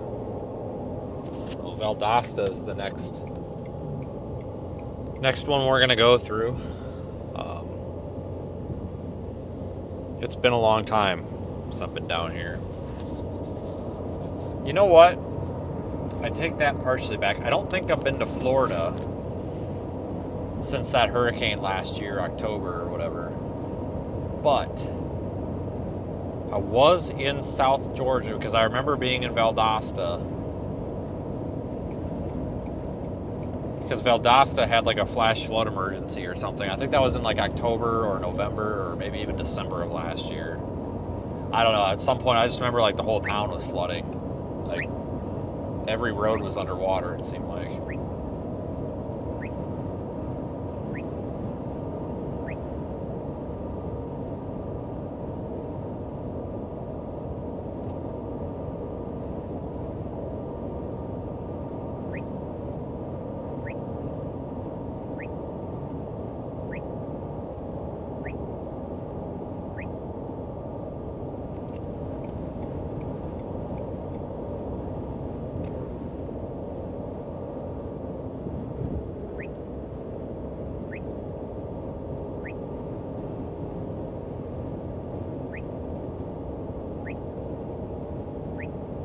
Yeah, I've got 1,162 miles on the odometer for this trip so far.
Seems pretty windy out.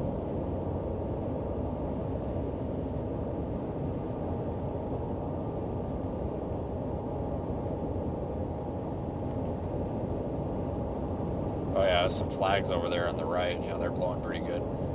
This is pushing me all over the damn road.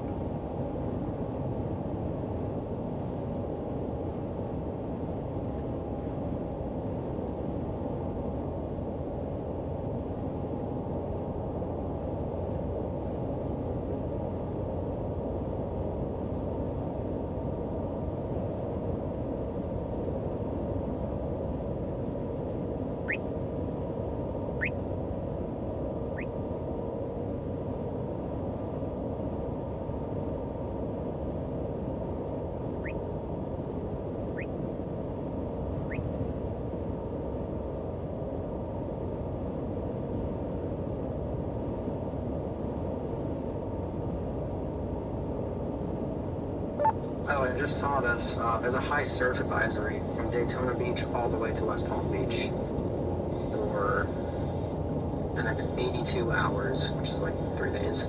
So, text says high rip current risk, high surf advisory, dangerous rip currents, and large breaking waves of 6 to 10 feet expected in the surf zone.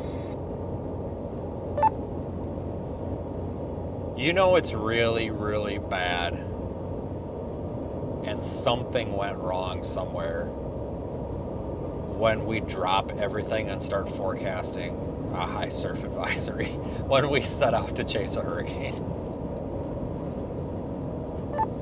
Yeah, you're absolutely right. We're now reduced to chasing pulse storms and slightly larger waves than normal. That's pretty miserable. Yeah, well, I mean, I guess that backs up. I mean, at least there'll be something to look at. At least it's something, you know. Yep, and if the models somehow agree on anything happening in the Gulf in October, you're right there. So I guess it's not that bad. Well, at least there'll be some waves to look at.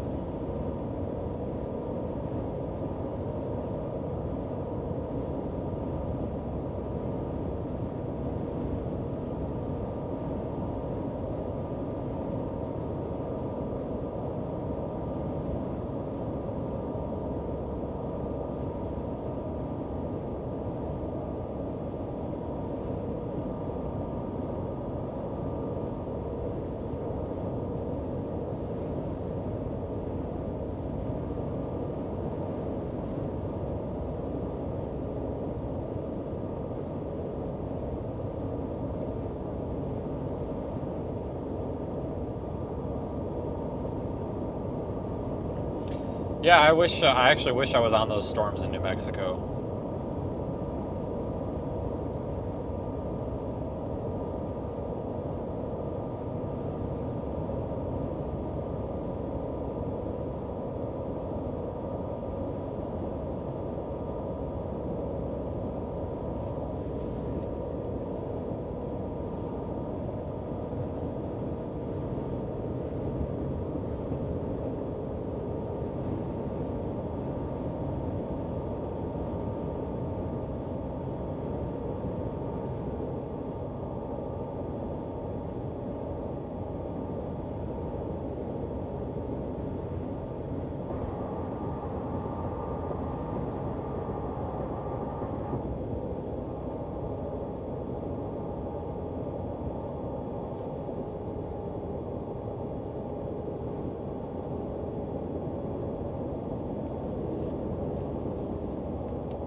So we're coming past Valdosta right now. Oh, you're all blurry. Hold on, I got some doorknob here that's gonna do something stupid. Yep, sure is. He about sideswiped me. Didn't even. That guy in that white Nissan, he didn't even check his blind spot. I was halfway by him and he started coming over already. I had a feeling. I don't know if anybody else ever gets that. Sometimes you're passing someone and you're like, "There's no way this guy's paying attention," and then sure as hell they're not paying any attention. That's why I tried to floor it and get by him there. Your camera focused on the windshield chip. I'm gonna need to see your. You know what? I bet it looked like your driver's license did last night in your wallet. It was blurry.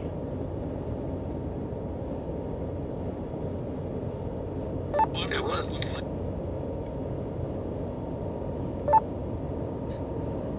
Sorry, sir. That's Tennessee. This is Georgia. It's no good.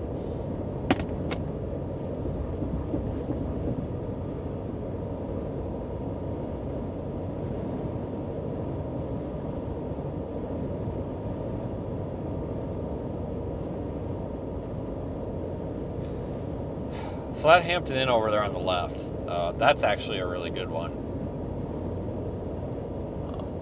I like staying there. That's usually the one that I stay at, and then I'll drive home. I remember one time, this was in January, 2 or 3 years ago. Yeah, 2 or 3 years ago in January. Actually, might have been my birthday. I don't know. It was like 10 degrees at home, and it was like 80 down here. Anyway, long story short, whoa, stay on your side of the line there, lady. Jeez. But anyway, I came down here to chase down there by like Tallahassee, and actually, there were some good storms. There were actually some pretty good storms in Tallahassee. I mean, it wasn't anything crazy, but it was kind of cool to, come down here and chase. And ended up in Valdosta for the night. I think I got up at 5, got in the car, started driving at 6. And I think I got home at 11 p.m. Central, which isn't terrible.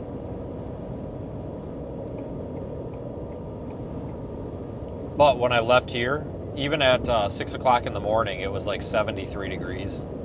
When I got home, it was like 11. So that really sucked going from the 70s to 11.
I wonder if I should get gas before we cross into Florida. It's probably more expensive in Florida. But I'm not even down to half a tank yet, so probably not worth it.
I think we only got like 15 miles to the state line or something like that, maybe a little bit less.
Okay, I actually think we only got 5 miles, so I guess I was wrong.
Yeah, we're just about there. I was looking at the map wrong, I guess.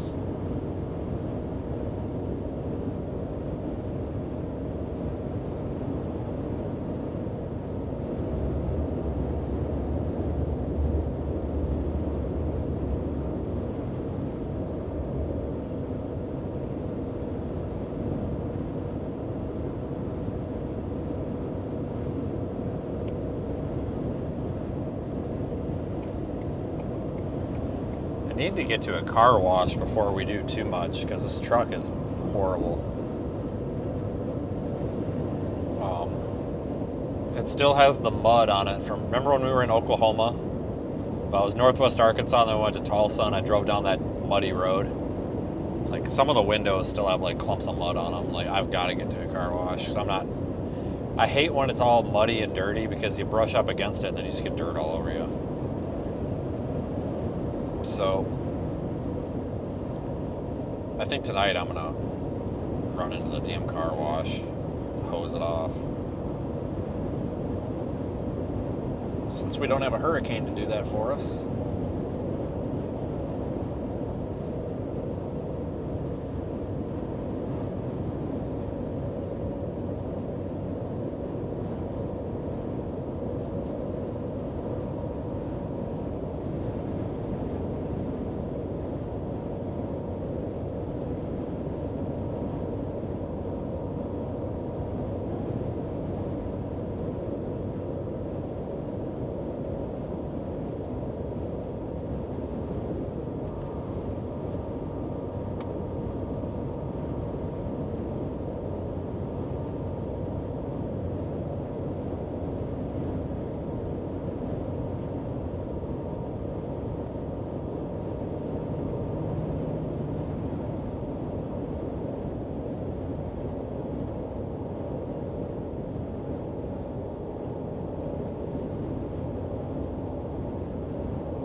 Alright, well, we're crossing the state line here in like 10 seconds. So, the sign is on the right.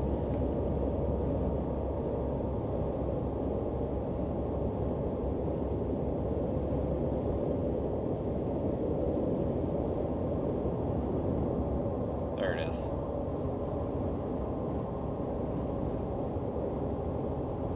Alright, well, it's the first time I've been in Florida in a year.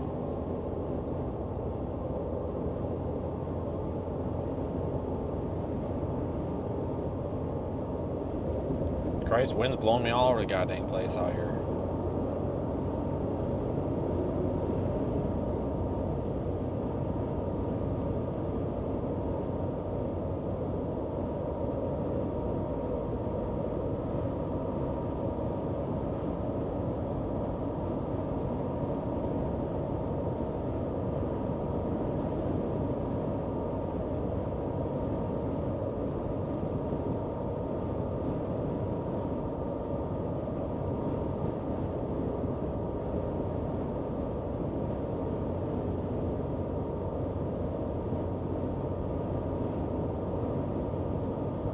Florida's kind of a cool state. It's like the Panhandle is so much different than the Peninsula. There's a lot of rural areas in Florida, like the central part of the peninsula and stuff too. Like a lot of people think it's just frickin' Disney World and spring break, but there's a lot to it. I like Florida.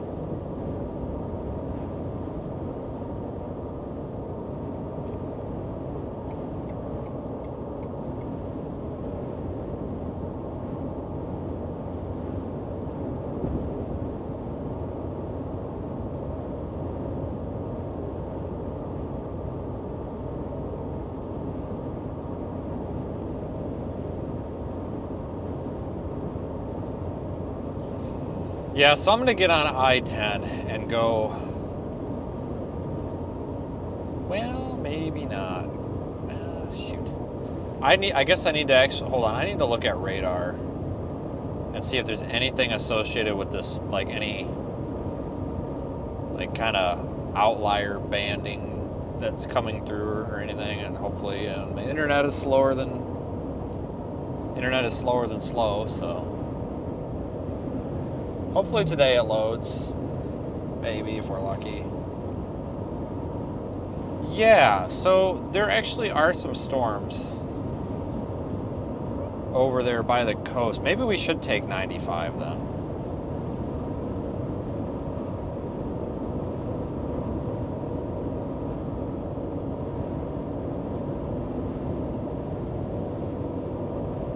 Yeah, we're going to take I-10. And then 95. The thing is, if you go down 75 and go through Gainesville and stuff, it's a little bit of it's like less resistance, you know? It seems like every time I go through the south side of Jacksonville, it just always seems like there's always a wreck, and I always seem to get stuck behind something. But it's also Sunday, so maybe we'll have less of that. I really do need to stop for a second, though.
Well, we've made it to Florida, so over here.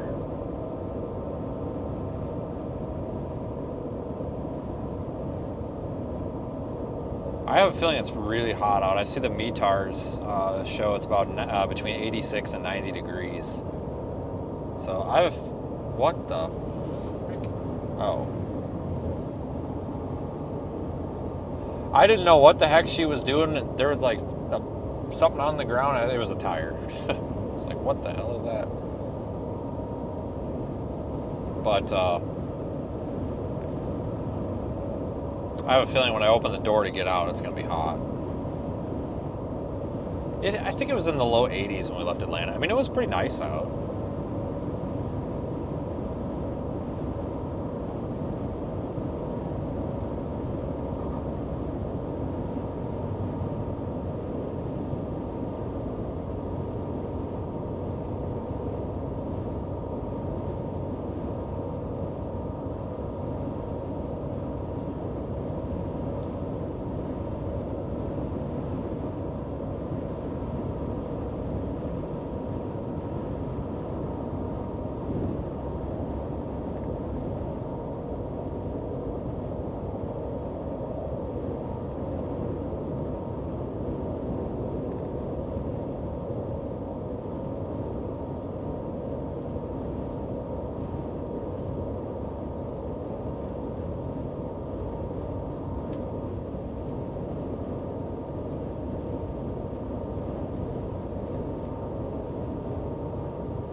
I don't know, what do you guys think?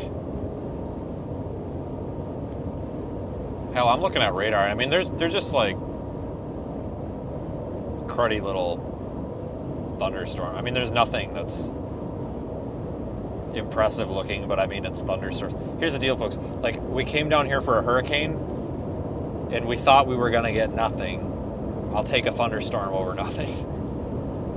Like, it might not be much, but at least it's something, so. It counts, kind of, not much, but it really puts a lot of things into perspective when you think about it. Like, if you're doing this as a career, it really makes you stop and think, because you're like, wow,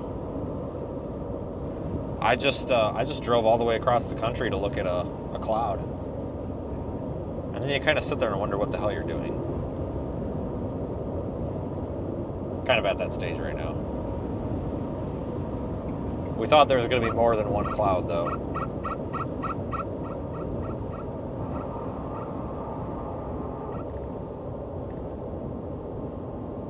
Yeah, this is a pretty drive through here.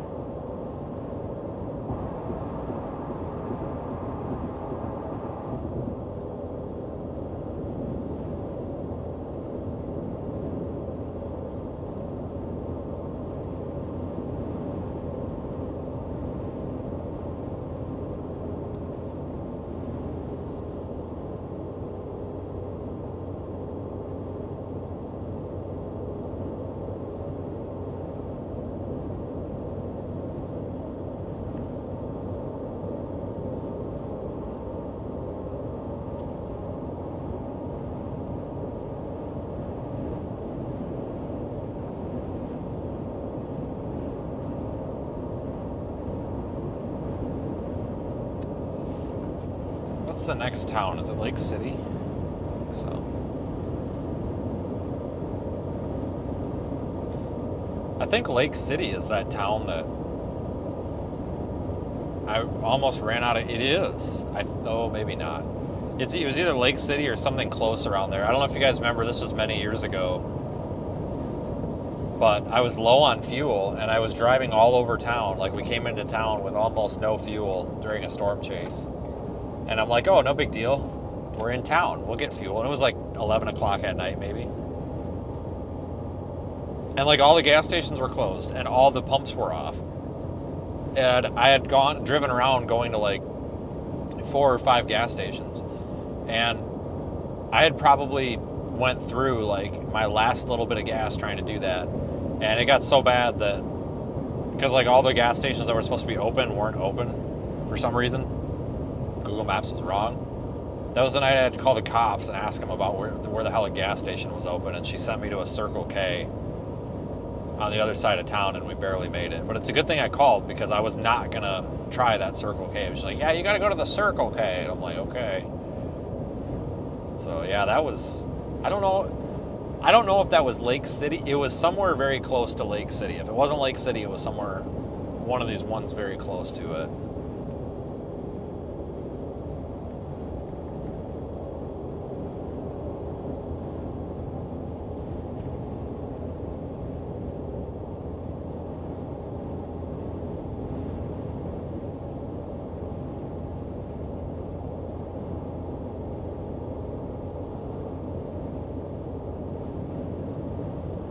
Anyway, but no, this is an alright drive, I guess.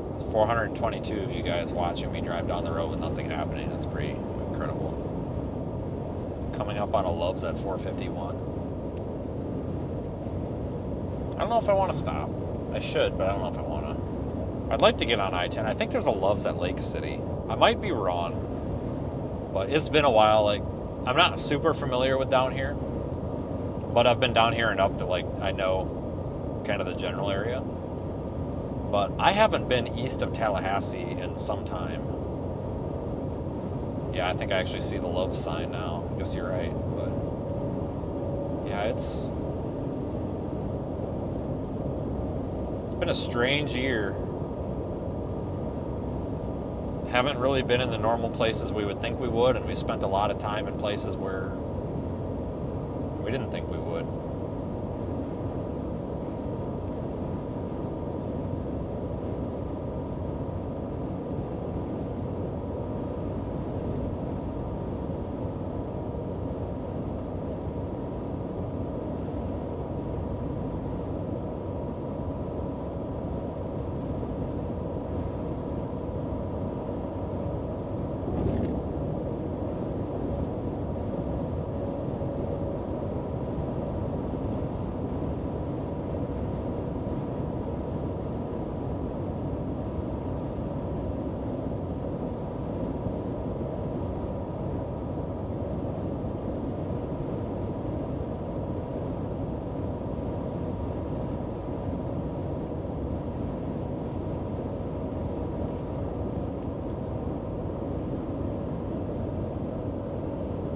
Yeah, we've been all over the country this year, I tell you.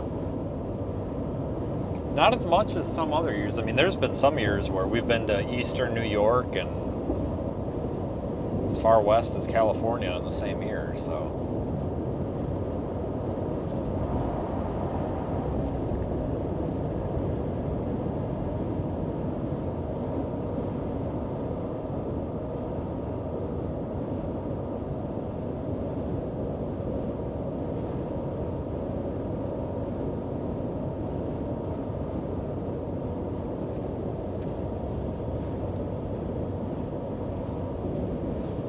$3.75 for gas isn't that bad. It's always a little more expensive down here, but it's not that bad. I mean, just a couple of years ago, it was over $4. I remember having to fill up with like $4.50 gas. That was just awful. I barely made it through that, guys. Seriously, I barely made it through that. That was just an incredible amount of money down the drain.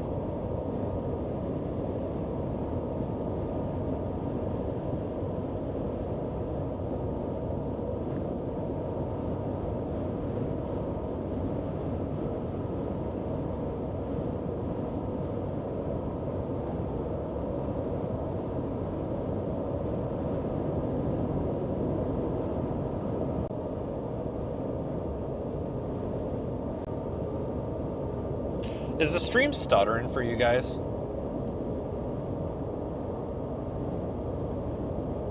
Or is that my connection? Is the stream stuttering for you guys? I think there's a problem. I don't know what it is, though. It is?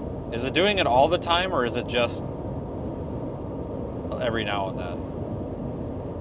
Because I saw that. I just saw that where, like, we were dropping frames.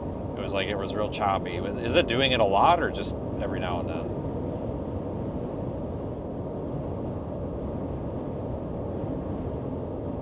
Okay. Something's wrong, and I don't know what it is. There's something wrong with... Because when I started today, I couldn't get, like, the stream... Everything went live.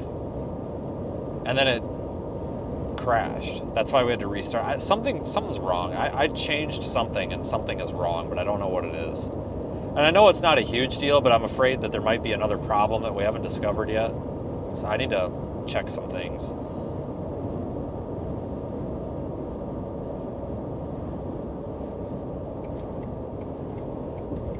Jesus Christ.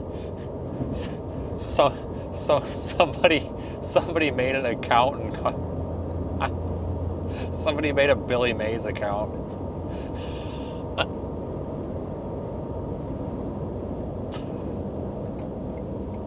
Oh my God. Some people are probably too young to remember who Billy Mays was.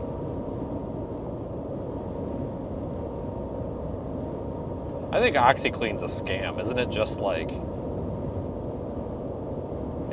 dry soap? I don't know, I could be wrong, but I thought at one point like somebody did I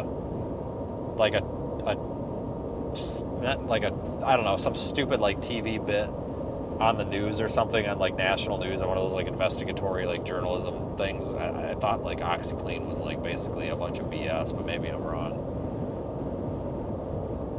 I don't know. I just throw my clothes in the washer and hope for the best. Or I just buy new ones. So, guys, all of my clothes are with me. Like, literally. Like, every piece of clothing I own is in my suitcase. Like, up until this year, I've had the same 6 pairs of pants since 2015. They just finally started wearing out, and I just had to start replacing them one by one. They're good. That goes to show you the quality of the pants.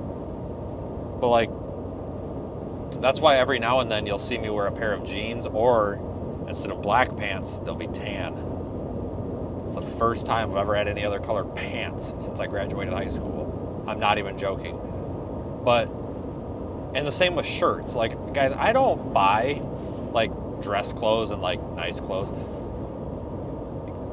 I kind of just wear what I'm wearing all the time.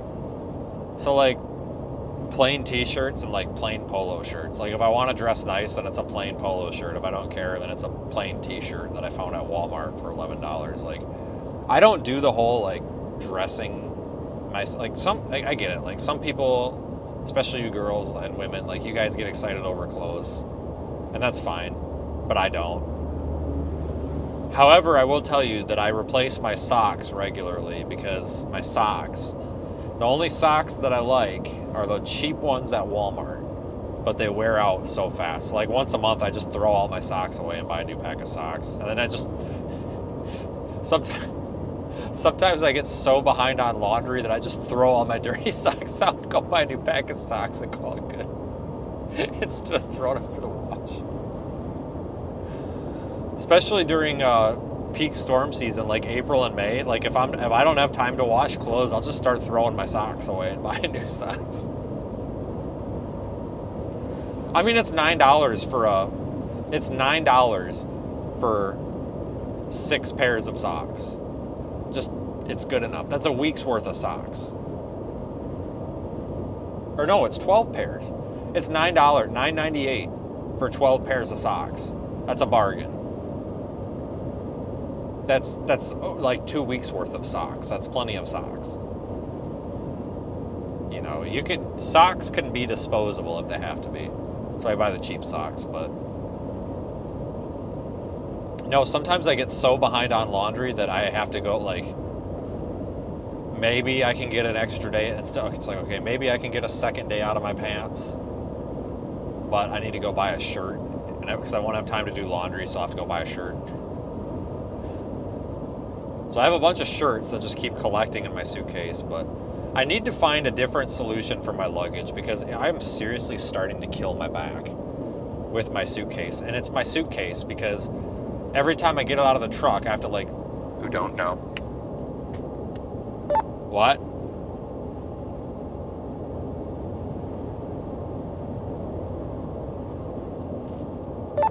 What'd you say? Can you explain who Billy Mays is for those who don't know?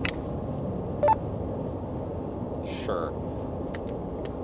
Yeah, Billy Mays is that guy that screamed at some of you. Seriously, he's the guy that screams at the TV with the damn OxyClean. He just yelled at you and told you to buy OxyClean and just yelled. Apparently, that makes people buy shit. You yell at them. I don't know. I wonder if I should try that. Just start screaming like, "Send me a super chat" as loud as I can. That would probably just piss people off. But basically, the OxyClean got me on the topic of clothes. I have enough clothes that I can go like 2 weeks without laundry. But I'm killing my back trying to get the damn suitcase, because my suitcase, I'm not kidding, I think it weighs 50 pounds. I should weigh it. It's got to be 50 pounds. And it's not the clothes that are heavy, it's the amount of junk in my suitcase. Like, I have 2 broken laptops in there, and they're in there because I thought that I might need the parts off of them. So for some reason they ended up in my suitcase. There's a broken iPad from 4 years ago. Now that I think about it, I'm going to throw that in the junk. Probably the laptops too. There's a bunch of dead DE batteries from an old Maglite. For some reason, the batteries ended up in my suitcase and they just never made it out. There's a giant bottle of mouthwash, and I mean like damn near a half gallon of mouthwash. That's like half the weight. There's a bag of Epsom salts in there because when I had that rash, and this is not a gross story, don't worry.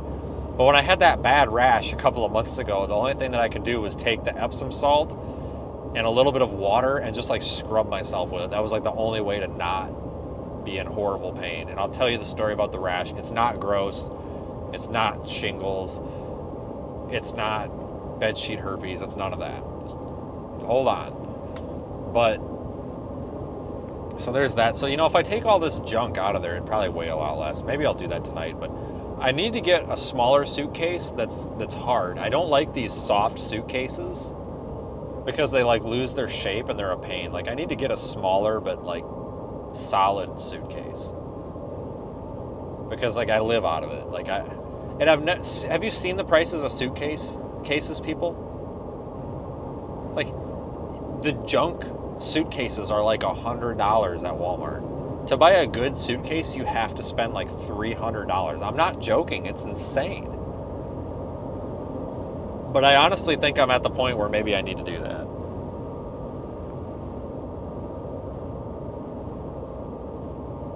Oh yeah, so the rash.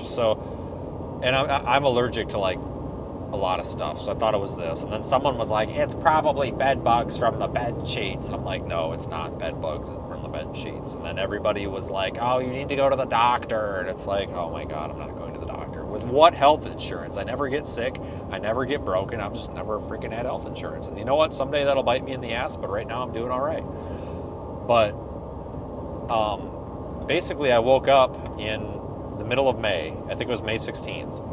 That's how traumatic this was. I remember the day. And I'm just like, dang, I'm itchy. And like my whole body itched. And I'm just like, this is weird. And like my whole body was like as red as a lobster. And I'm like, oh Jesus.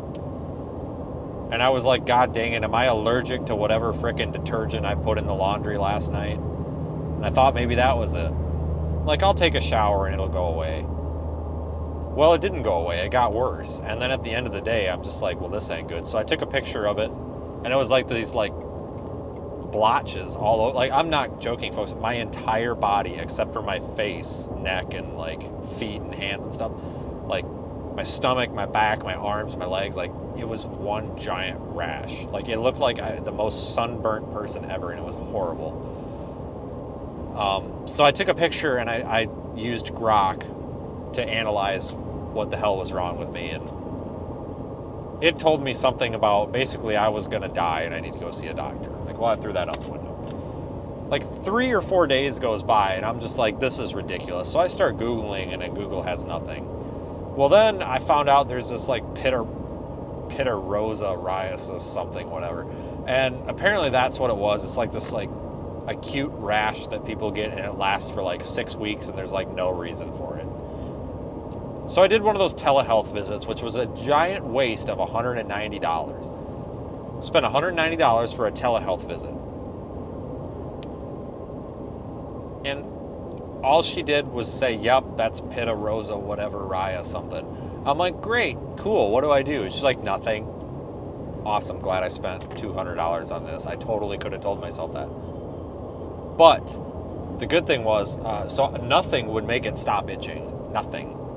And I was just going through tubes and tubes and tubes of hydrocortisone cream. Well, I found out that apparently that's really bad for you. And like apparently actually causes complications. And I think I was starting to experience some of those. And the doctor lady, $200 doctor lady, was like, yeah, you need to stop doing that. She's like, I'll give you some better anti-itch. And I'm thinking it's going to be some like crazy anti-itch that's just going to work. Nope, it's hydrocortisone, but there's more of it. It was like a 3.5%, because I think over the counter is like 0.5. But this was like 3.5%. It was the good stuff. Well, I'm thinking, oh, cripes, it's hydrocortisone. It's anti-itch lotion. It's probably $20 at the Walgreens. So she sends the order to the Walgreens in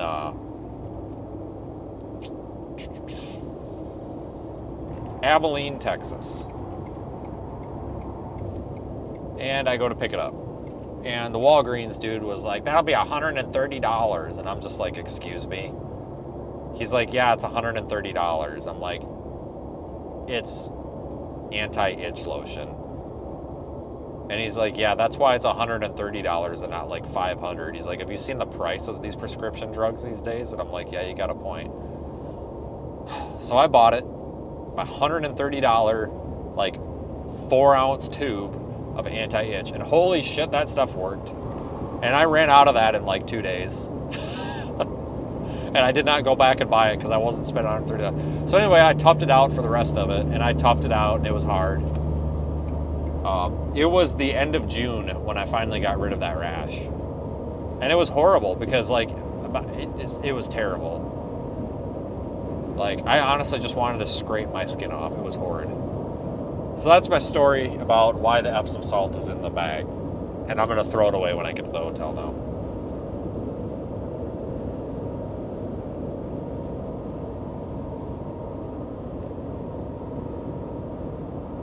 Yeah, that ruined my June. It was just terrible. Like, I couldn't sleep. I mean, it was miserable.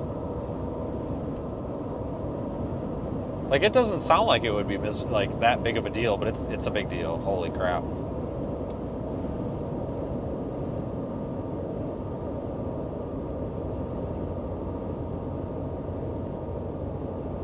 But I think I'm going to start winding the stream down, guys. I think I'm going to... We're going east, so I'm on I-10 now.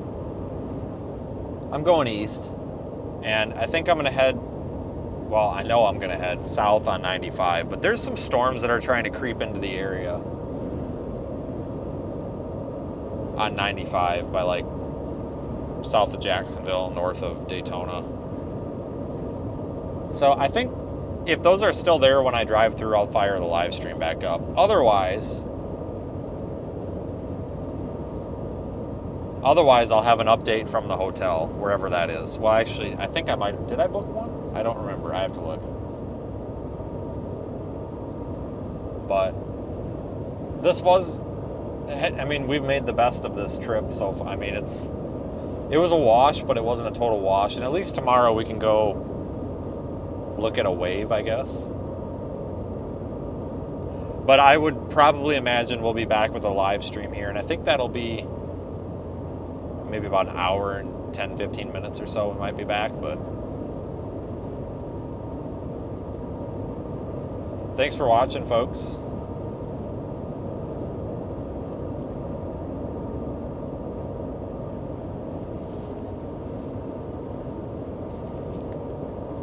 Have a good evening, everybody. I'll be back. Oh, hold on. Flash flood emergent. Oh, never mind. All right, guys, take care. I'll be back. Thanks again. It was fun.